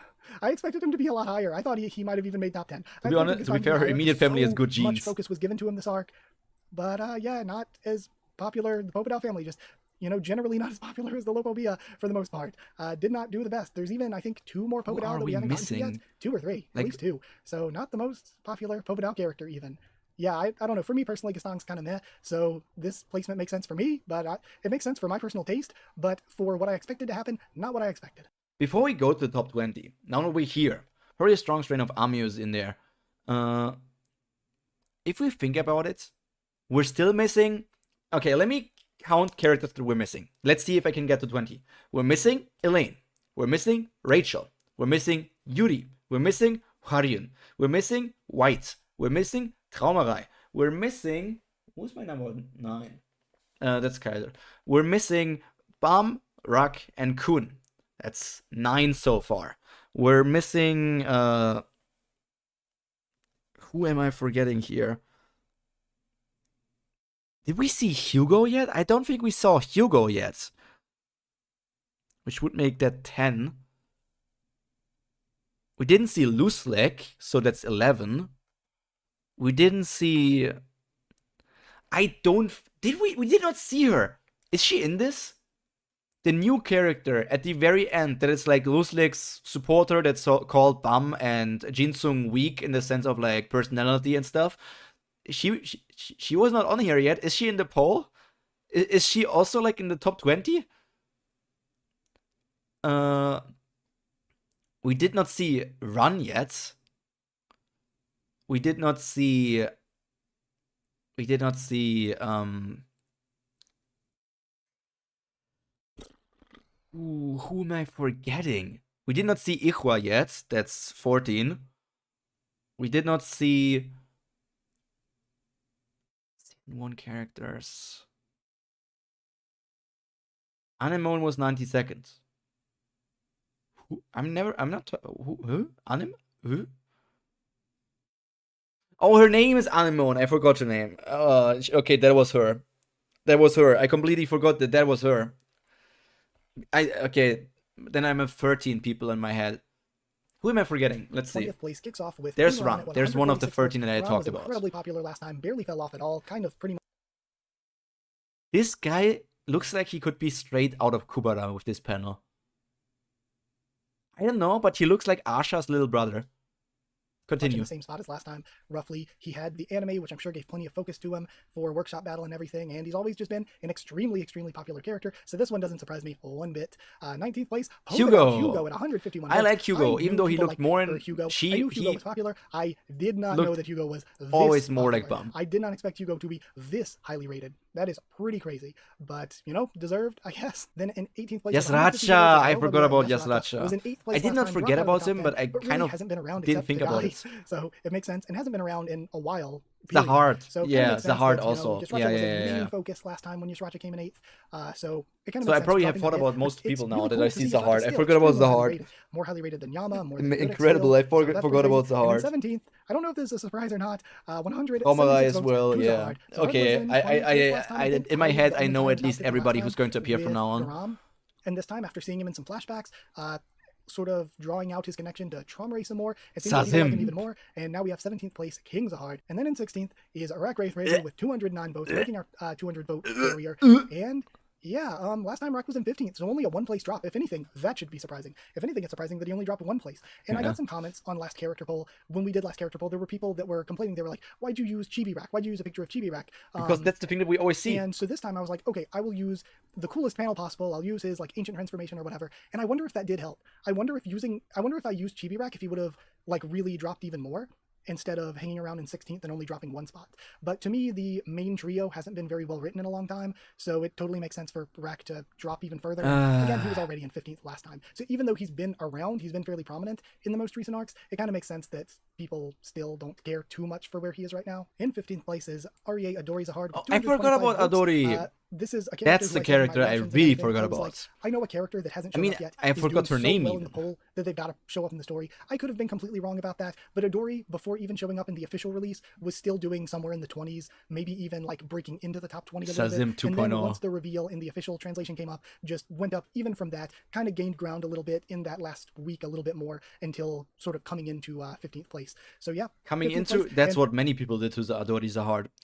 Let's continue. My favorite character is in 14th, so I am glad that, not enough time to surpass my favorite character. So in 14th place, White, not top 10. My personal favorite. Crazy. Yeah, 229 votes. I am pretty happy with this one. Was in 11th and place. And then Tromare next, so only a slight fall off here from 11th place to 14th place. Which means I have Rachel, I will probably get right. Yuri, I will probably get right.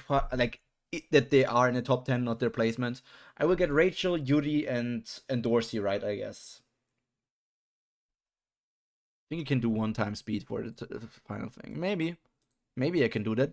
Even though White hasn't been around in 3 years, so I'm pretty happy with. It's always weird going from like fast speed to slower speed or like normal speed, because suddenly it feels so slow. Again, maybe he would have gotten past if the poll went on longer than a month. Maybe he would have gotten past by Adori, but I'm not quite sure.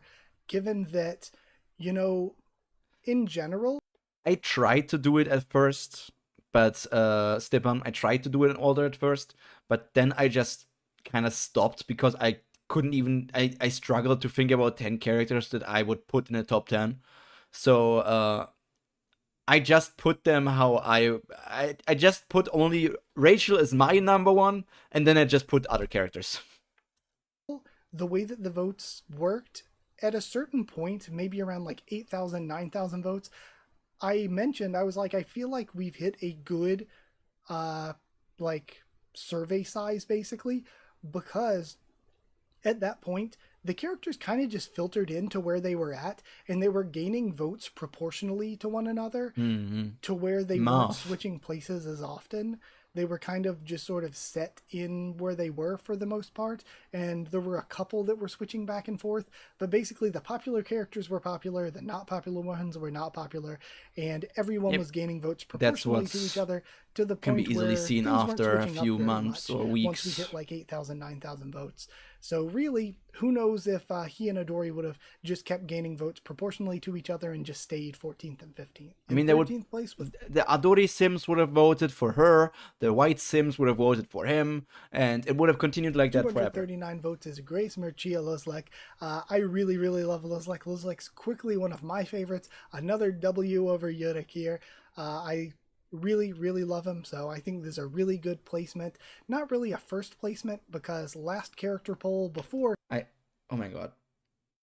I feel like... something feels very wrong right now. Somehow, I can describe it to you.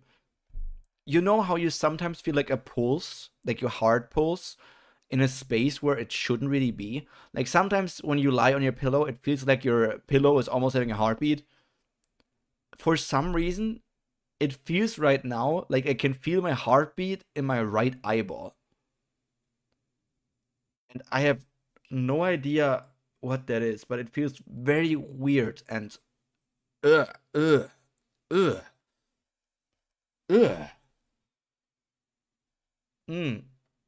Holy shit. Please stop pulsing. Oh my god.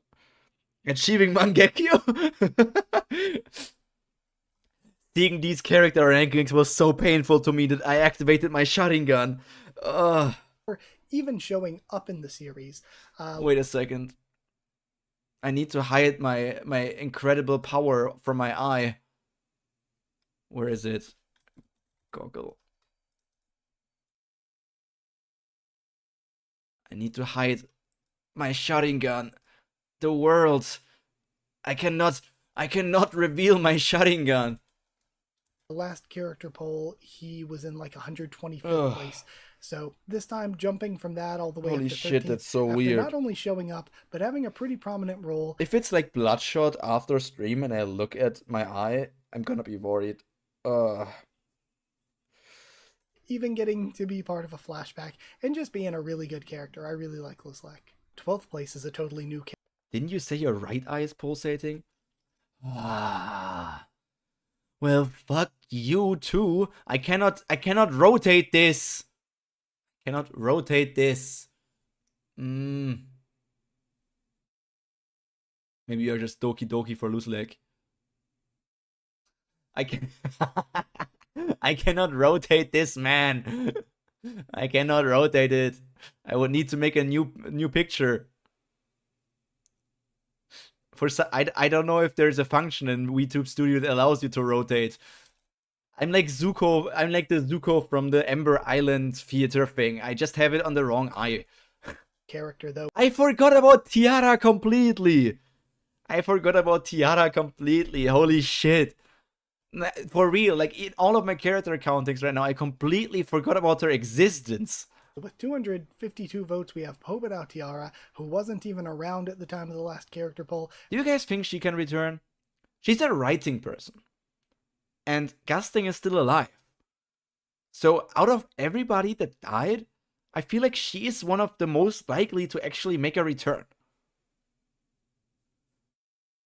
Like, if she were to return, like her death always felt kind of like a letdown, kind of weird, kind of fast. So I feel like her returning wouldn't be the worst kind of thing. People have absolutely adored Tiara since the first time that she was introduced. And I've seen a lot of people like, I hope Gaston can rewrite Tiara. But yeah, actually, okay, exactly. The more I think about it, the more I'm like, maybe not, because Tiara might be another one of those characters like Hima Slime or Muntari or Inietta, where Tiara might have just been a character where we should quit while we're ahead, because Tiara That's not has wrong. been good. We could quit while we were ahead. Like every scene with Tiara. Pay out the stocks. Pay out the stocks now. Tiara's like killed it as a character. was crazy cool in the hotel. Her dying to better year of all super people was the real entertaining with the letdown. Yuri stuff during the I mean, it was library segment, Enki basically. And then in the Belkidu. Sprout had some of the only good stuff in the Sprout. So really, Tiara's just kind of taken W after W, and maybe while she has this like kind of spotless record, really, we should just Enki say, did you it. know, that's the character. The one and thing he did. It's cool to see the character do this well, despite Give her a just showing up, somewhat because, bad yeah, death, she death, has but at really, least really killed it with making her everything. end so that she And in cannot be 11th ruined. place, just missing out on the Oh, top there's 10 Iwa. is Yeon Yiwa, who hasn't shown up except for in the anime. Man, I really at like her. 268 votes. Last time was in 10th place, so it was only dropped down 1. It makes sense. Character hasn't been around and only dropped down 1. If anything, that's a very, very good placement. Like, not being around and only dropping 1 place, that's insanely good. So Yiwa, again, still insanely popular. I wonder what she's going to be like when she And returns. if any of you have predictions for top 10, now's your last chance to get them in before seeing who the top 10 Well, my are. top 10 is completely wrong, and I'm not going to change it. A really, really fun one, because I think a lot of people probably aren't expecting this order. In 10th place is Loboria That's a Elaine huge or W. Kaiser, Huge W. votes, One of my almost getting favorite to characters. When she returned after Name Hunt Station, that was one of the happiest moments for me in Tower of Gods. I was really, when I saw her again, I was literally so happy. I didn't even realize what I did, and until the point where she returned, I did not even realize how much I actually liked her. Like, I loudly exclaimed like Kaiser or like Elaine when she was back, because I was like, oh my god, she's back, a good character has returned. And what did they do with her? Nothing. She got kind of like more ruined, if anything. She kind of like didn't really do anything. She got trained by Jin Sung Ha and got way stronger, but well, she kind of didn't really do anything. She is kind of like kind of unsatisfying. But still one of my favorite Tower of God characters. She was in 12th place last time, 12th or 13th. I think she was 13th actually. So 13th place last time, I think, which is very good and hasn't been around and has still moved up a couple spaces. And I think, to me, this feels like if anybody's like a pro wrestling fan, I don't watch too much, but I actually don't watch at all anymore. But for anyone who knows, it's like when the company tries to push certain people and then kind of neglects others, but the fans are like, no, we want to see this person, so they kind of prop up who they want to see. This kind of feels like that. It kind of feels fans like want more people Elaine voting that are like, we still love Elaine, we still want to see Elaine. I think it's people voting for Elaine to say, you know, look at how much we love her. We're dissatisfied even that with all the Lopobia focus, she didn't get to do anything for the past 3 years. So I think that this is why Kaiser Elaine actually she deserves even more from last. She deserves the world. I would give her my world. It's kind of like rebellion votes of people being like, we wanted her to be around, and voting her up because of that. But then in 9th place, this is the part where we throw our heads back and laugh. Oh, it's Aguero. Bozo. Why is he here? Why is he Kun? With 3 and I did not include Bam and Kun in the top 10 because I felt like the fans would think about it more logically. And they are not good characters. They're not interesting. Why would you like them? How are they popular? I don't understand it. Like, I expected them to be like in the top 25, but I just could not see them reaching the top 10. I just don't see it. I don't understand why people would vote for these characters. 129 votes. This one is a shocker to me. But I feel vindicated. It's a hilarious shocker. The me that read season 1 and season 2 week to week would have been really bummed out by this, but the me that has read season 3 week to week feels kind of vindicated, because Kun has not been written very well as a character at all in years. So for me personally, when it came to last poll in 2022, my predictions were, I predicted that Kun would win. Well, there's not really winners or losers, but I thought Kun would be the number 1 spot. I thought he'd be the most popular character. There are winners and losers. He was in 3rd. This time, I didn't really think he'd fall off so much, but I thought that other characters had gotten more popular, so I thought that he would maybe not be in 3rd anymore, but I couldn't have imagined him out of the top 5. And then he's in 9th. hilarious. Hilarious. Look, So, Kun my favorite because I really dig smart characters. Sadly, Kun wasn't very smart in season 3. I also feel like Kun wasn't very smart in season 2. And his season 1 intelligence was kind of there, but it also felt kind of like contrived. Is that the right word? Kind of convoluted. It felt kind of like, it always, looking back, it almost feels like Siu wanted him to appear as the smart character, but a character can only be as smart as the author. And I'm kind of throwing shade at Siu because Kun never felt incredibly or like super smart to like anything to me. So I guess that's kind of like the limits that Siu can write intelligence about. Kun in 9th place. Sorry to get my personal opinions in here. People might not Be like biased, it, but I be think biased, be biased. hilarious having Kun in 9th.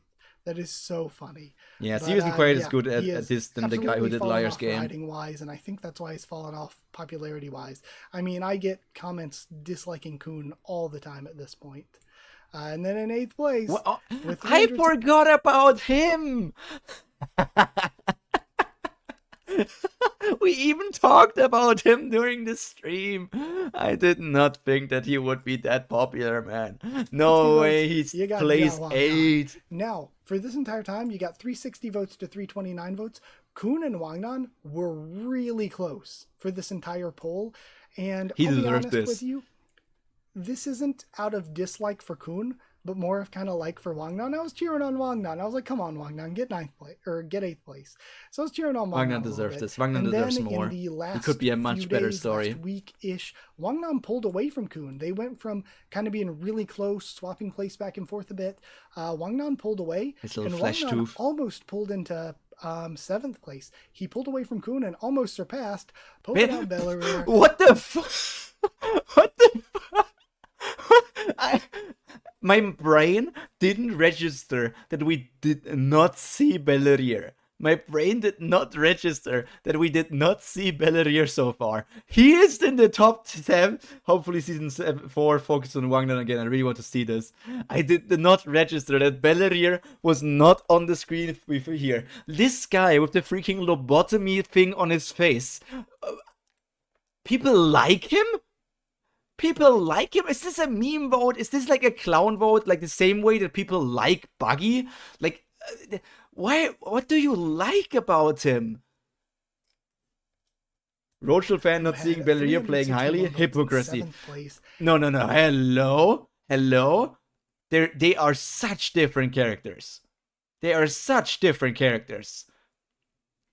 Hello? And I don't take this slander. Mostly meme votes, but I still think Belleria would have done really well. Star clown Belleria, for real. I literally don't understand Belleria being 7th place. He's one of my most disliked characters in the story. Where Belleria was. Belleria was actually really close, going back and forth with 6th place the entire time, but then 6th place in the last few days kind of pulled away a bit. I think, like, you know, obviously this is mostly meme votes, but you look at any character poll ever, and there's always some like weird characters that do really, really well. There's always some really like Whoop high Slap meme in One votes. Piece. And I think the Belleria, the Crane, Perditi maybe to some extent, but Perditi seems genuine. Kanhong. I imagine I think see you a lot of seeing these these results and characters, given like there is you no see that other in data every uses character it as poll. Now, community feedback. Oh my god, people want more Belleria. That's pretty epic. They want more Belleria?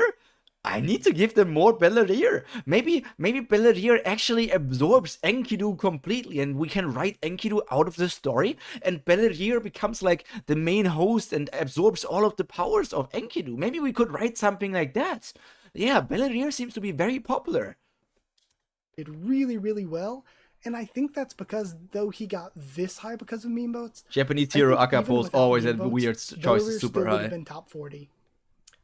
Because Enkidu was also pretty high, right? Enkidu was also pretty high. I feel like Belleria would have been even higher than Enkidu probably, even though I think Enkidu is a better character than Belleria. For Belleria, he's like Kaminari or Shindo Yu were always like top 10. I mean, Kaminari, I understand. Especially like in the earlier part of the story, I understand Kaminari. But like later when we got introduced to more and more characters, it's kind of difficult. But like when he did like his big strong shocks with like the the stupid face afterwards. And like that's a pretty. I think that's pretty fun. Who's Shindo Yu though? Oh, it's like the Deku lookalike. Yeah, okay, that one I don't understand. Do you know who also was quite high? All those votes when they pulled the lever for Bell. Do you know who also was quite high? All those voters when they pulled the lever for Bell. He's had these interactions with Gastang. He was in 77th place last time. Oh, okay. Do you also know who was quite high? All those voters when they pulled the lever for Bell. Yeah, okay. Now I get it. And so I needed to read this and think about it. When we knew like pretty much nothing about him. And then since then he's had these interactions with. It was an English second language moment because I thought high meant as like tall or like high in the air or something. I think is stuff that people are really interested in, and also there is a type of antagonist that I think that fans enjoy, where they're just kind of this snotty antagonist making things worse for the main characters. And when you have main characters that have everything handed to them so often and have things so easy, is Belleria really going to turn into our buggy? Oh my god, I would not like that. It causes fans to kind of cheer I don't even like buggy. And kind of like these kind of sort of snotty antagonists that just kind of come in and make the story interesting and screw things up. So I think that people would have liked Belleria enough either way, whether kind of liking him in the top 6 sense of liking him. I think people would have liked him enough that I think he would have been top 40 anyway, maybe even top 30 anyway, even without the meme votes. So the meme votes carried him to top 10, maybe. But I think he would have been high either way, me personally. But I've spent a lot of time on him. Time for 6th place, another exciting one to bring up to you all. 25th of Bomb/Jovial Grace with 387 votes. So that leaves 5 people. That leaves Rachel, Yuri, Hwaryun,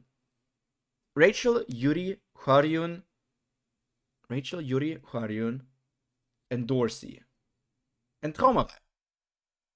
That's the top 5. Traumerei at 5, and Dorsey at 4, Rachel at 3, Yuri at 2, and Hwaryun at 1. That's my guess now. The certified Bomb lovers did not show up. Yay, Bomb is not top 5! Though, to me, when you look at the top 10 as a whole, I'm going to do that once I reveal them one at a time. To me, when you look at the top 10 as a whole, this makes sense. Yeah, look at them as a whole. It's the V hole. Would I have expected him even outside of like the top 3 or 4? No, I would not. I thought he was going to be top 3 or 4 for sure. So to drop out of the top 5 is hilarious, but I get it, and I feel vindicated, because once again, like Kun and Rock, it hasn't been as bad as Kun, of course, and it hasn't been as nothing as Rack, but Bomb just hasn't been written the most well in a long time, and I think especially this arc in particular, Bomb wasn't handled very well for the vast majority of this arc, so to me, it makes perfect sense for Bomb to drop this Bomb, much. Not the 25th, man, it's the 6th Bomb. That a crazy drop. In 5th place is Rachel. Rachel is 5th? Oh, fuck, hell no. What? Pain. 1/4 of those votes are from me. 1/4 of those votes are from me. How?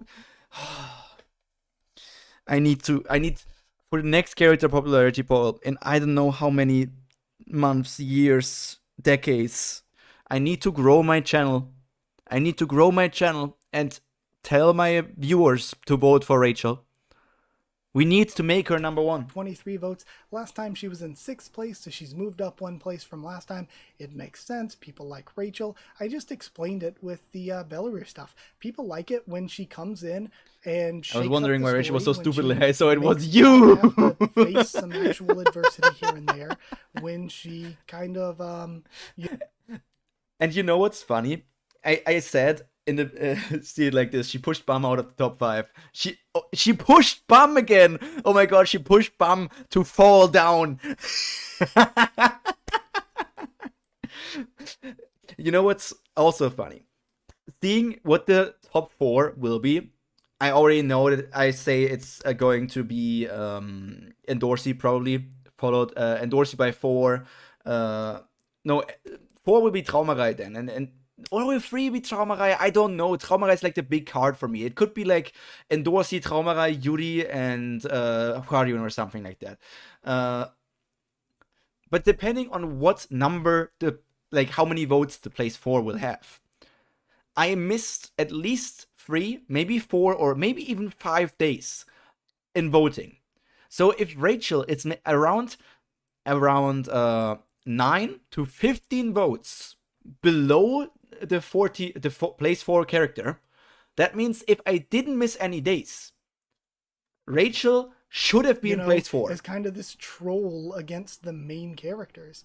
So I think that, again, Rachel's popular because she is this troll against the main characters, and also I think that she herself is just really intriguing and has a lot of mystery that people like, and I'm hoping that, when a lot more gets revealed about Rachel, I'm hoping that the mystery makes her even more exciting when we know some things. Should be a better character and not like a boring character suddenly. With how the mystery goes. So either way then, in 4th place this time is going to be Hwarion. That's a surprise to me. I really thought, because I did not really get spoiled, but I think it was on Haku's Discord where I saw one message that said Best Girl won the popularity poll. So I thought Hwarion won, because many people call Hwarion the best girl.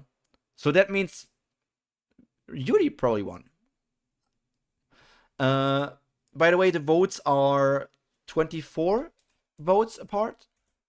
So unless I somehow missed 24 would be 8 days. Unless I missed 8 or 9 days, even my votes wouldn't have ranked Rachel higher. I maybe would have needed to message more of my friends. Maybe I could have asked my mom to vote, because she watches my streams from time to time, and so she knows a bit about Tower of God, and she knows that I like a character called Rachel. But I also thought, like, what if I let my mom vote and Haku knows, like, IP address, because I think that's what he said he knows by the votes, and he's like, well, this vote is the same as, like, that other vote, so somebody seems to just be using different devices to make their votes. And I did not want to make it seem like that, but I was thinking about how can I push Rachel the most. With 447 votes. Hwarion has always been extremely, extremely, extremely popular, so it makes sense for her to maintain her, streak of being extremely popular. She will have been in the anime as well. It's not that, she hasn't done much, but it's not that she hasn't shown up at all. She's done a little bit this arc, so she has done. It's not like she didn't do anything. It's like she didn't do anything. She like did something. She talked like a bit, and she was there a little bit. So it makes sense to me for her to be this high. And in 3rd place, somebody it definitely makes sense for it to be this high is Yuri Zahard with 400. Is Traumerei best girl? Is that what people say? Yuri, it makes a ton of sense. Yuri was. She locked Rachel in with Enkidu. True. Yeah, she did that. Wait, so is Endorsi going to win, or are people calling Traumerei best girl? I don't know. Last time, and this time she got to be in the hotel arc. She got to be a central. The flight from hotel to even in hotel arc and the flight to Sprout, I did not really enjoy Yuri that much, because she always kept on belittling Bum in a way and making it act like Bum is like still that weak regular from the first time she met him, and just kind of like looked down on him and looked like he was so weak and couldn't protect himself. And it almost felt like he never had the chance to say or show how strong he really was. And even after I think she saw how powerful he is, she still kind of didn't take him serious or look down on him so much, which kind of felt stupid to me. But it's also the same way as Endorsi still interacts with Bum in a way of like she's so more powerful and can like rule around him and say what he has to do. So I don't know. I think that's a bit of the big sister role she has. Yeah, but you can be a big sister while also was just acting as a protective mother. But like protective lover, more like. Why, like, you guys call her a big sister or a mother, but she also is like wants to get together with Bum. So apparently it's not me, the only person who likes the Greek stuff. Though, Stepan, anything to say about that? I just think it could have been done differently. You can have like a big sister or like a protective mother kind of role, but also respect the person, because you see the growth of the person. You understand that they grow much stronger, but you can also still be protective, but understand that they can take care of themselves. I don't ship Yuri in the hotel arc, really. A lot of screen time there. The stuff, not only in the hotel arc, but then in the sort of what I call the library. But you know that Yuri is interested in Bam. Even when you don't ship them, Yuri is interested in him. So you calling her a big sister or mother is like... segment of the story. The stuff between Hotel and Sprout, you had all the fun stuff with her and Tiara interactions were pretty neat. Really fun. So yeah, totally makes sense. Not only was she already popular, but she's gotten to do a ton of cool stuff since then. And then as our top two, and the top two were in competition with each other this entire time. They were fighting neck and neck the entire time. I think one day before voting ended, at some point the day before voting ended, when I checked the results, because I was checking them every few hours, they were tied at 728 to 728. So they were tied even on the last day.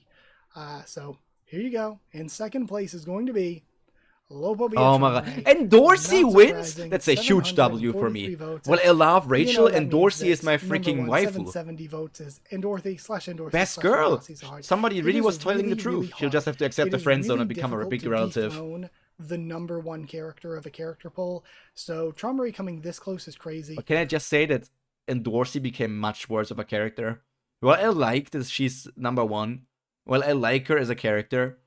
She did kind of become worse of a character over time as well. But here's the thing. Traumery has the most screen time in the most recent arc. Not only the most recent arc, though, the most recent saga, this entire saga, Traumery has been prominent. He has been at the forefront. And when you look at comments, when you look at discussions, people are always talking about how Traumery is one of the most detailed, most well-written characters in Tower of God. So to me, this isn't shocking at all. It's shocking how much more I was thinking place 5. But let's say the new art style benefited Endorsey more than most characters. At some parts, yes. In some other parts, I feel like Endorsey looks like a female bum. Because I feel like many characters are way too similar to Bum.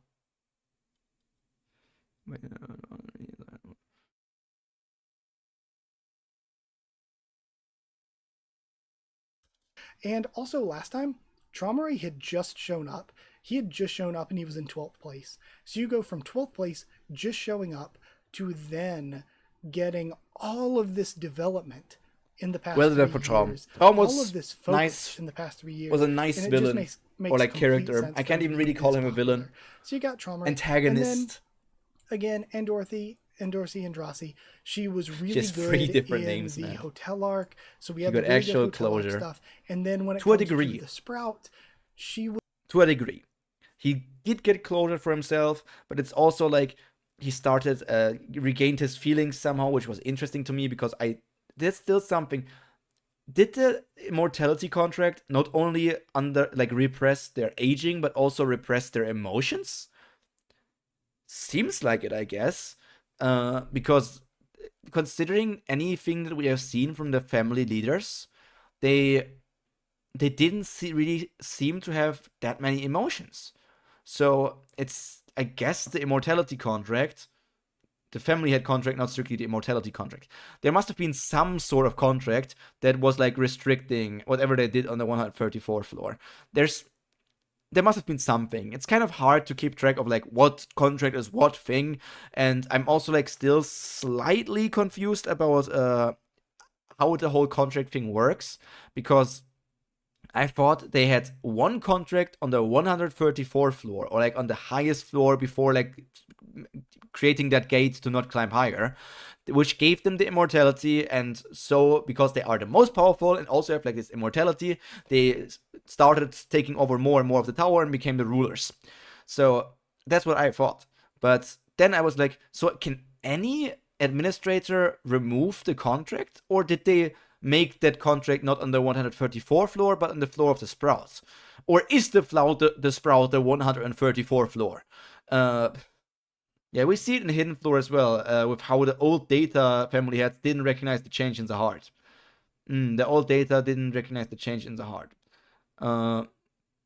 it's kind of, there are still many questions, which is Tower of Gods. Always, there's always many questions that need to be answered, which is like one great thing about the mysteries of a story and that you need to find out.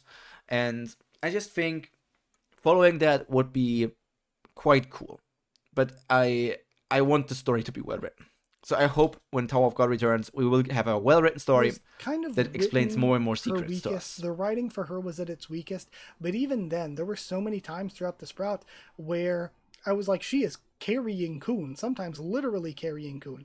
Like, she True. wasn't written the best as she has been, but she was still kind of accomplishing a lot as far as the main characters go in the most recent arc.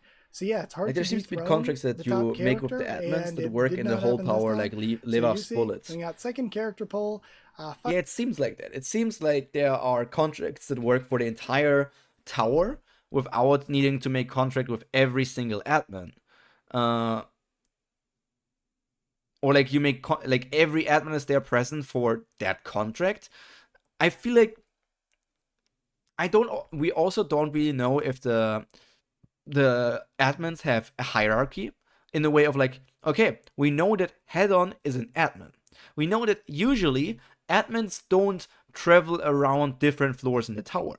So does that mean that Head-On is the strongest admin in the tower, like the high admin, the director of the tower, and the director of the tower? So if you were to make a contract with Head-On, that would mean that that contract is so powerful that none of the other admins could really say that the contract is like not real, is not holding up.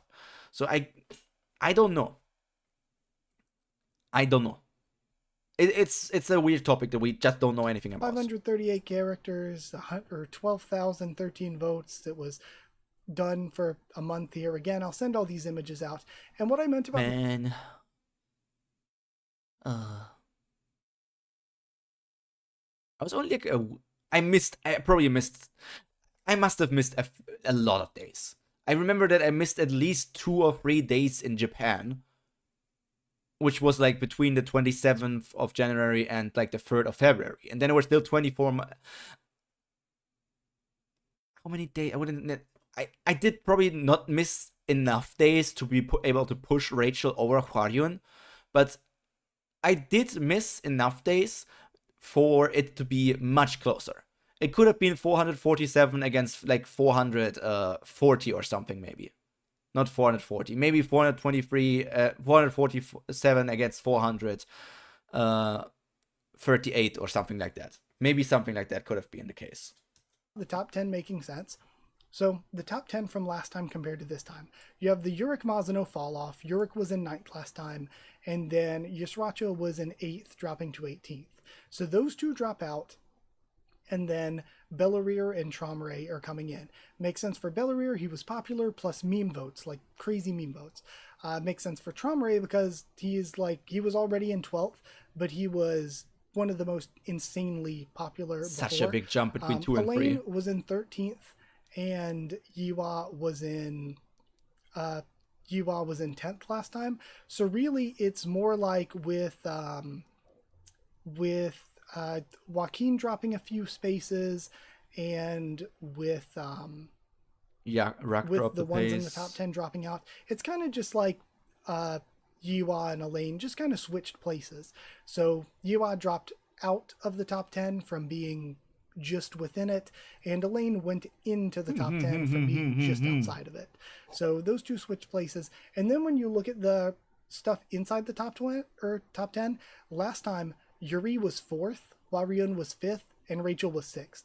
So really, Bam and Kun fell from above Yuri, Warion, and Rachel, but Yuri, Warion, and Rachel just I remember that they were up order. there. So those three I wonder if they considering this, and obviously it's gonna take a long time, or we're going to wait at least like a next saga, or like what's like 200 300 chapters or something before we do anything like this again.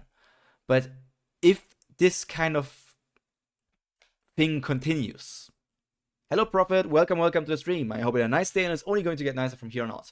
If this kind of thing continues, that would mean that next time, if things continue to go in that bad direction for the characters, Rak could potentially drop out of the top 20. Kun will very likely drop out of the top 10. And Bam could be like in like the end of the top 10 or also dropped out of it already. Which would be very interesting to see if those developments could happen for the main trio.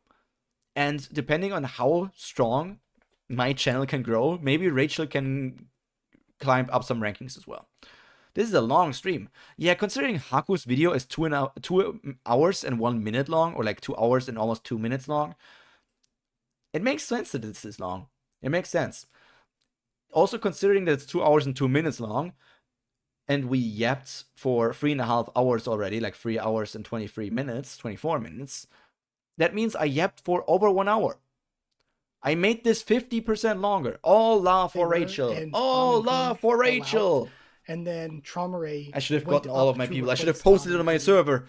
Damn, I should have posted it on my server. Last time. If I just got like, if from my server, my friends and if my friends and the other people on my server, also Wanglan's too high up on the list. Nah, Wanglan deserves this. I mean, he is too high for not having done anything in a long time, but Wanglan as an interesting character and as a potential like character could have been higher. If he should have 0 votes. Come on, Prophet. If only 10 people did all 3 votes for me on a singular day, that would have meant that Rachel would have been place 4. If I continued to pester the people from my server and the same 10 people did the votes again on another day, that would have been another 30 votes, which would have been 60 more votes, and Rachel would have been itching very close to Hayuri's heart. And if I didn't forget to vote myself on certain days, then that would mean that I would have erased Rachel on top 3 already. I don't see Bum ever being too low. Looks like people really love him. Okay, I'll go my way. See you around. Good stream. Have a good one, though. Thank you for being here for most of the stream, and see you maybe sometime in the future when Tower of God returns, or maybe if you want to see me read Omniscient Reader's Viewpoint or some other story. Now, Wangan is the perfect place. Replace them. The 2 of them dropped out. You got Belarir coming in, replacing, where Mazuno and Yusracha were last time, and then Elaine and Yua kind of swapping with one another. Wangnan last time was in 7th, I think, and dropped to 8th this time, but generally kind of in the same general area. So that's it. Thank you all for watching. Anybody reacting to these, thank you all for reacting to them. Thank you for creating this. Extremely long. My voice is killing me. Been recording for forever. So I gotta go edit all this, make it into a video for you all. I do want to say the same passionate hatred for him as most people have for Rachel. That's wild. Thank you to all of you for watching this. A huge thank you to all of you for supporting everything you've done. Thank you for reacting from Chet Haku as well. Get this video up and I'll share. You got split personalities. Oh my god, he's in 2 places at the same time. He's in this.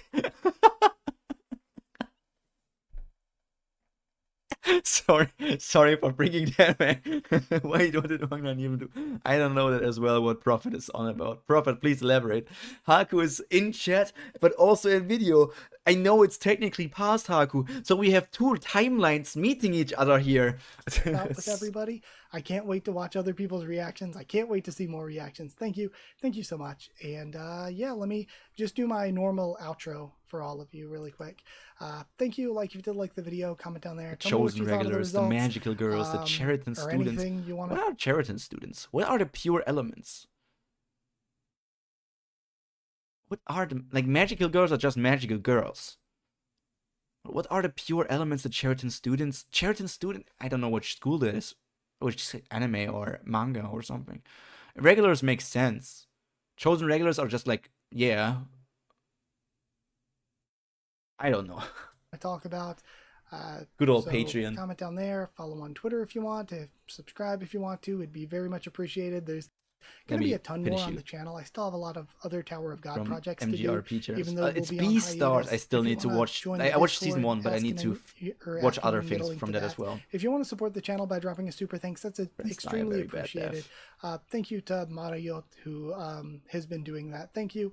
And if you want to support the channel and get your name at the end of videos and get One Piece videos a bit early, you can go to patreon.com/aquaofthetubes. Their link will be in the description, or just hit join down below to become a member. Thank you to people who are already patrons and channel members. Thank you to chosen regulars Evan Hawley and Bertie Wooster. I don't have enough income to girls, support, FNONO, man. JA, I would love. Children Students, David Langstaff and Folded Ghoul, Slayer Candidate, SG. And when I say I don't... Thank you so much for your support. Thank you so much for watching, and I'll see you all next time. Thank you for creating this. Thank you. I'm sorry, woman. Cook, look. Oh, there's Taco of the Tubes as well. Oh my god. There's two. This video here and this video here. Like, those are from my other channel. Those are from my VTuber Clipper channel. And the VTuber Clipper channel, by the way, is the only form of income that I currently have, which is minuscule, because I'm kind of like, that's like real talk and it's not connected to anything else. But I finished my bachelor's degree and I knew that I did not want to do a master's degree because I hate studying. I love studying, but I hate studying and then having to force myself to vomit it out again on like a test. I hate exams. Is basically the point. So I decided to not do a master degree, which means I would need to look for a job. But I also am like kind of like before doing that, I went to Japan for a month and also stretched out my last semester of college as much as possible. And I am still trying to stretch out. We didn't have women, we had bitches. And I tried to stretch it out the most I can. The dream is obviously to somehow turn anything on the internet to earn enough to make at least a living out of it. But that's a dream. That's nothing a reality can become, or highly unlikely. But that's why I'm stretching out so many things. I'm trying out so many things. If I had enough money, I would support so many people because I really want to support people that do great work. But at the moment, I can't do that. I want to continue to grow my channels to maybe one day at least earn somewhat from them to be able to increase the quality for my stuff that I do on this channel. But once I get a job, which is I don't know if I don't know if I can force it out this year as well, like to have 1 year after finishing college that I can somehow vibe around. But we will see how I can struggle with life as a working person as well. Let's see how I can struggle with that. Editing for other people's videos, maybe. I mean, I could attempt to do that, but like, if I can make some money, that's not wrong. It can also basically make a living if you do it enough. But the thing is also, I can edit, but when I see like people that offer themselves as like professional editors, it almost feels to me like, well, I can edit. I am not on the level of being capable of editing that well. I can edit, but I cannot edit well enough that I would say that I can offer a service like that. One thing I did attempt was basically offering that I can run D&D campaigns for people on like a website called Start Playing, but I did not get any attention. Like, there's one guy that wants something and I would love to make it for them, but also like I cannot run a whole campaign for one person. So I am trying to search for more and more things, more and more places, and the dream is to obviously, like, this has been a dream since I was like, I don't know, 12, 10 years old, because you see like those Let's Play channels and they like, those were super fun back in the days. And since then I was always like, I want to do the same thing as them. But it's not that easy, especially now that Let's Plays died out. It's just not going to happen like that. But that's enough of a rant for reality. That's enough of a rant for what I am. And I want to attempt to give you the best content, the best quality, the best everything. So I think all that's left to be said from me for now is actually going to be the ending. And I'm going to... is Nia live on YouTube? Nia is live on YouTube. I could... Wait, give me a second. I can... good luck finding what you want to do. Thank you, Stepan. I will try my best. I will do everything in my possible to achieve things and make people interested and everything. And I want to see if I can raid you guys into Nia stream so that you can... where is it again? Stream quality, social analytics. Where's the rating thing on YouTube again? It's here, I think. Here.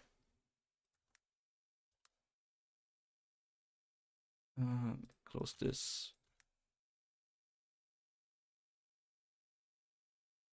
Okay. I would love to raid you over to Nia. Let me just send the link of this thing in the chat then. Because Nia also is watching this. But I cannot give you the link. I cannot raid into him because he doesn't have it open for people to just raid into him. So I'm just going to send the link for you guys to go over there. And if you're already watching, that's great. But here's the link for you guys to go over there. And all that's left to be said from me for now is stay happy, stay healthy, and most importantly, stay cultured. Pyro, out. Bye.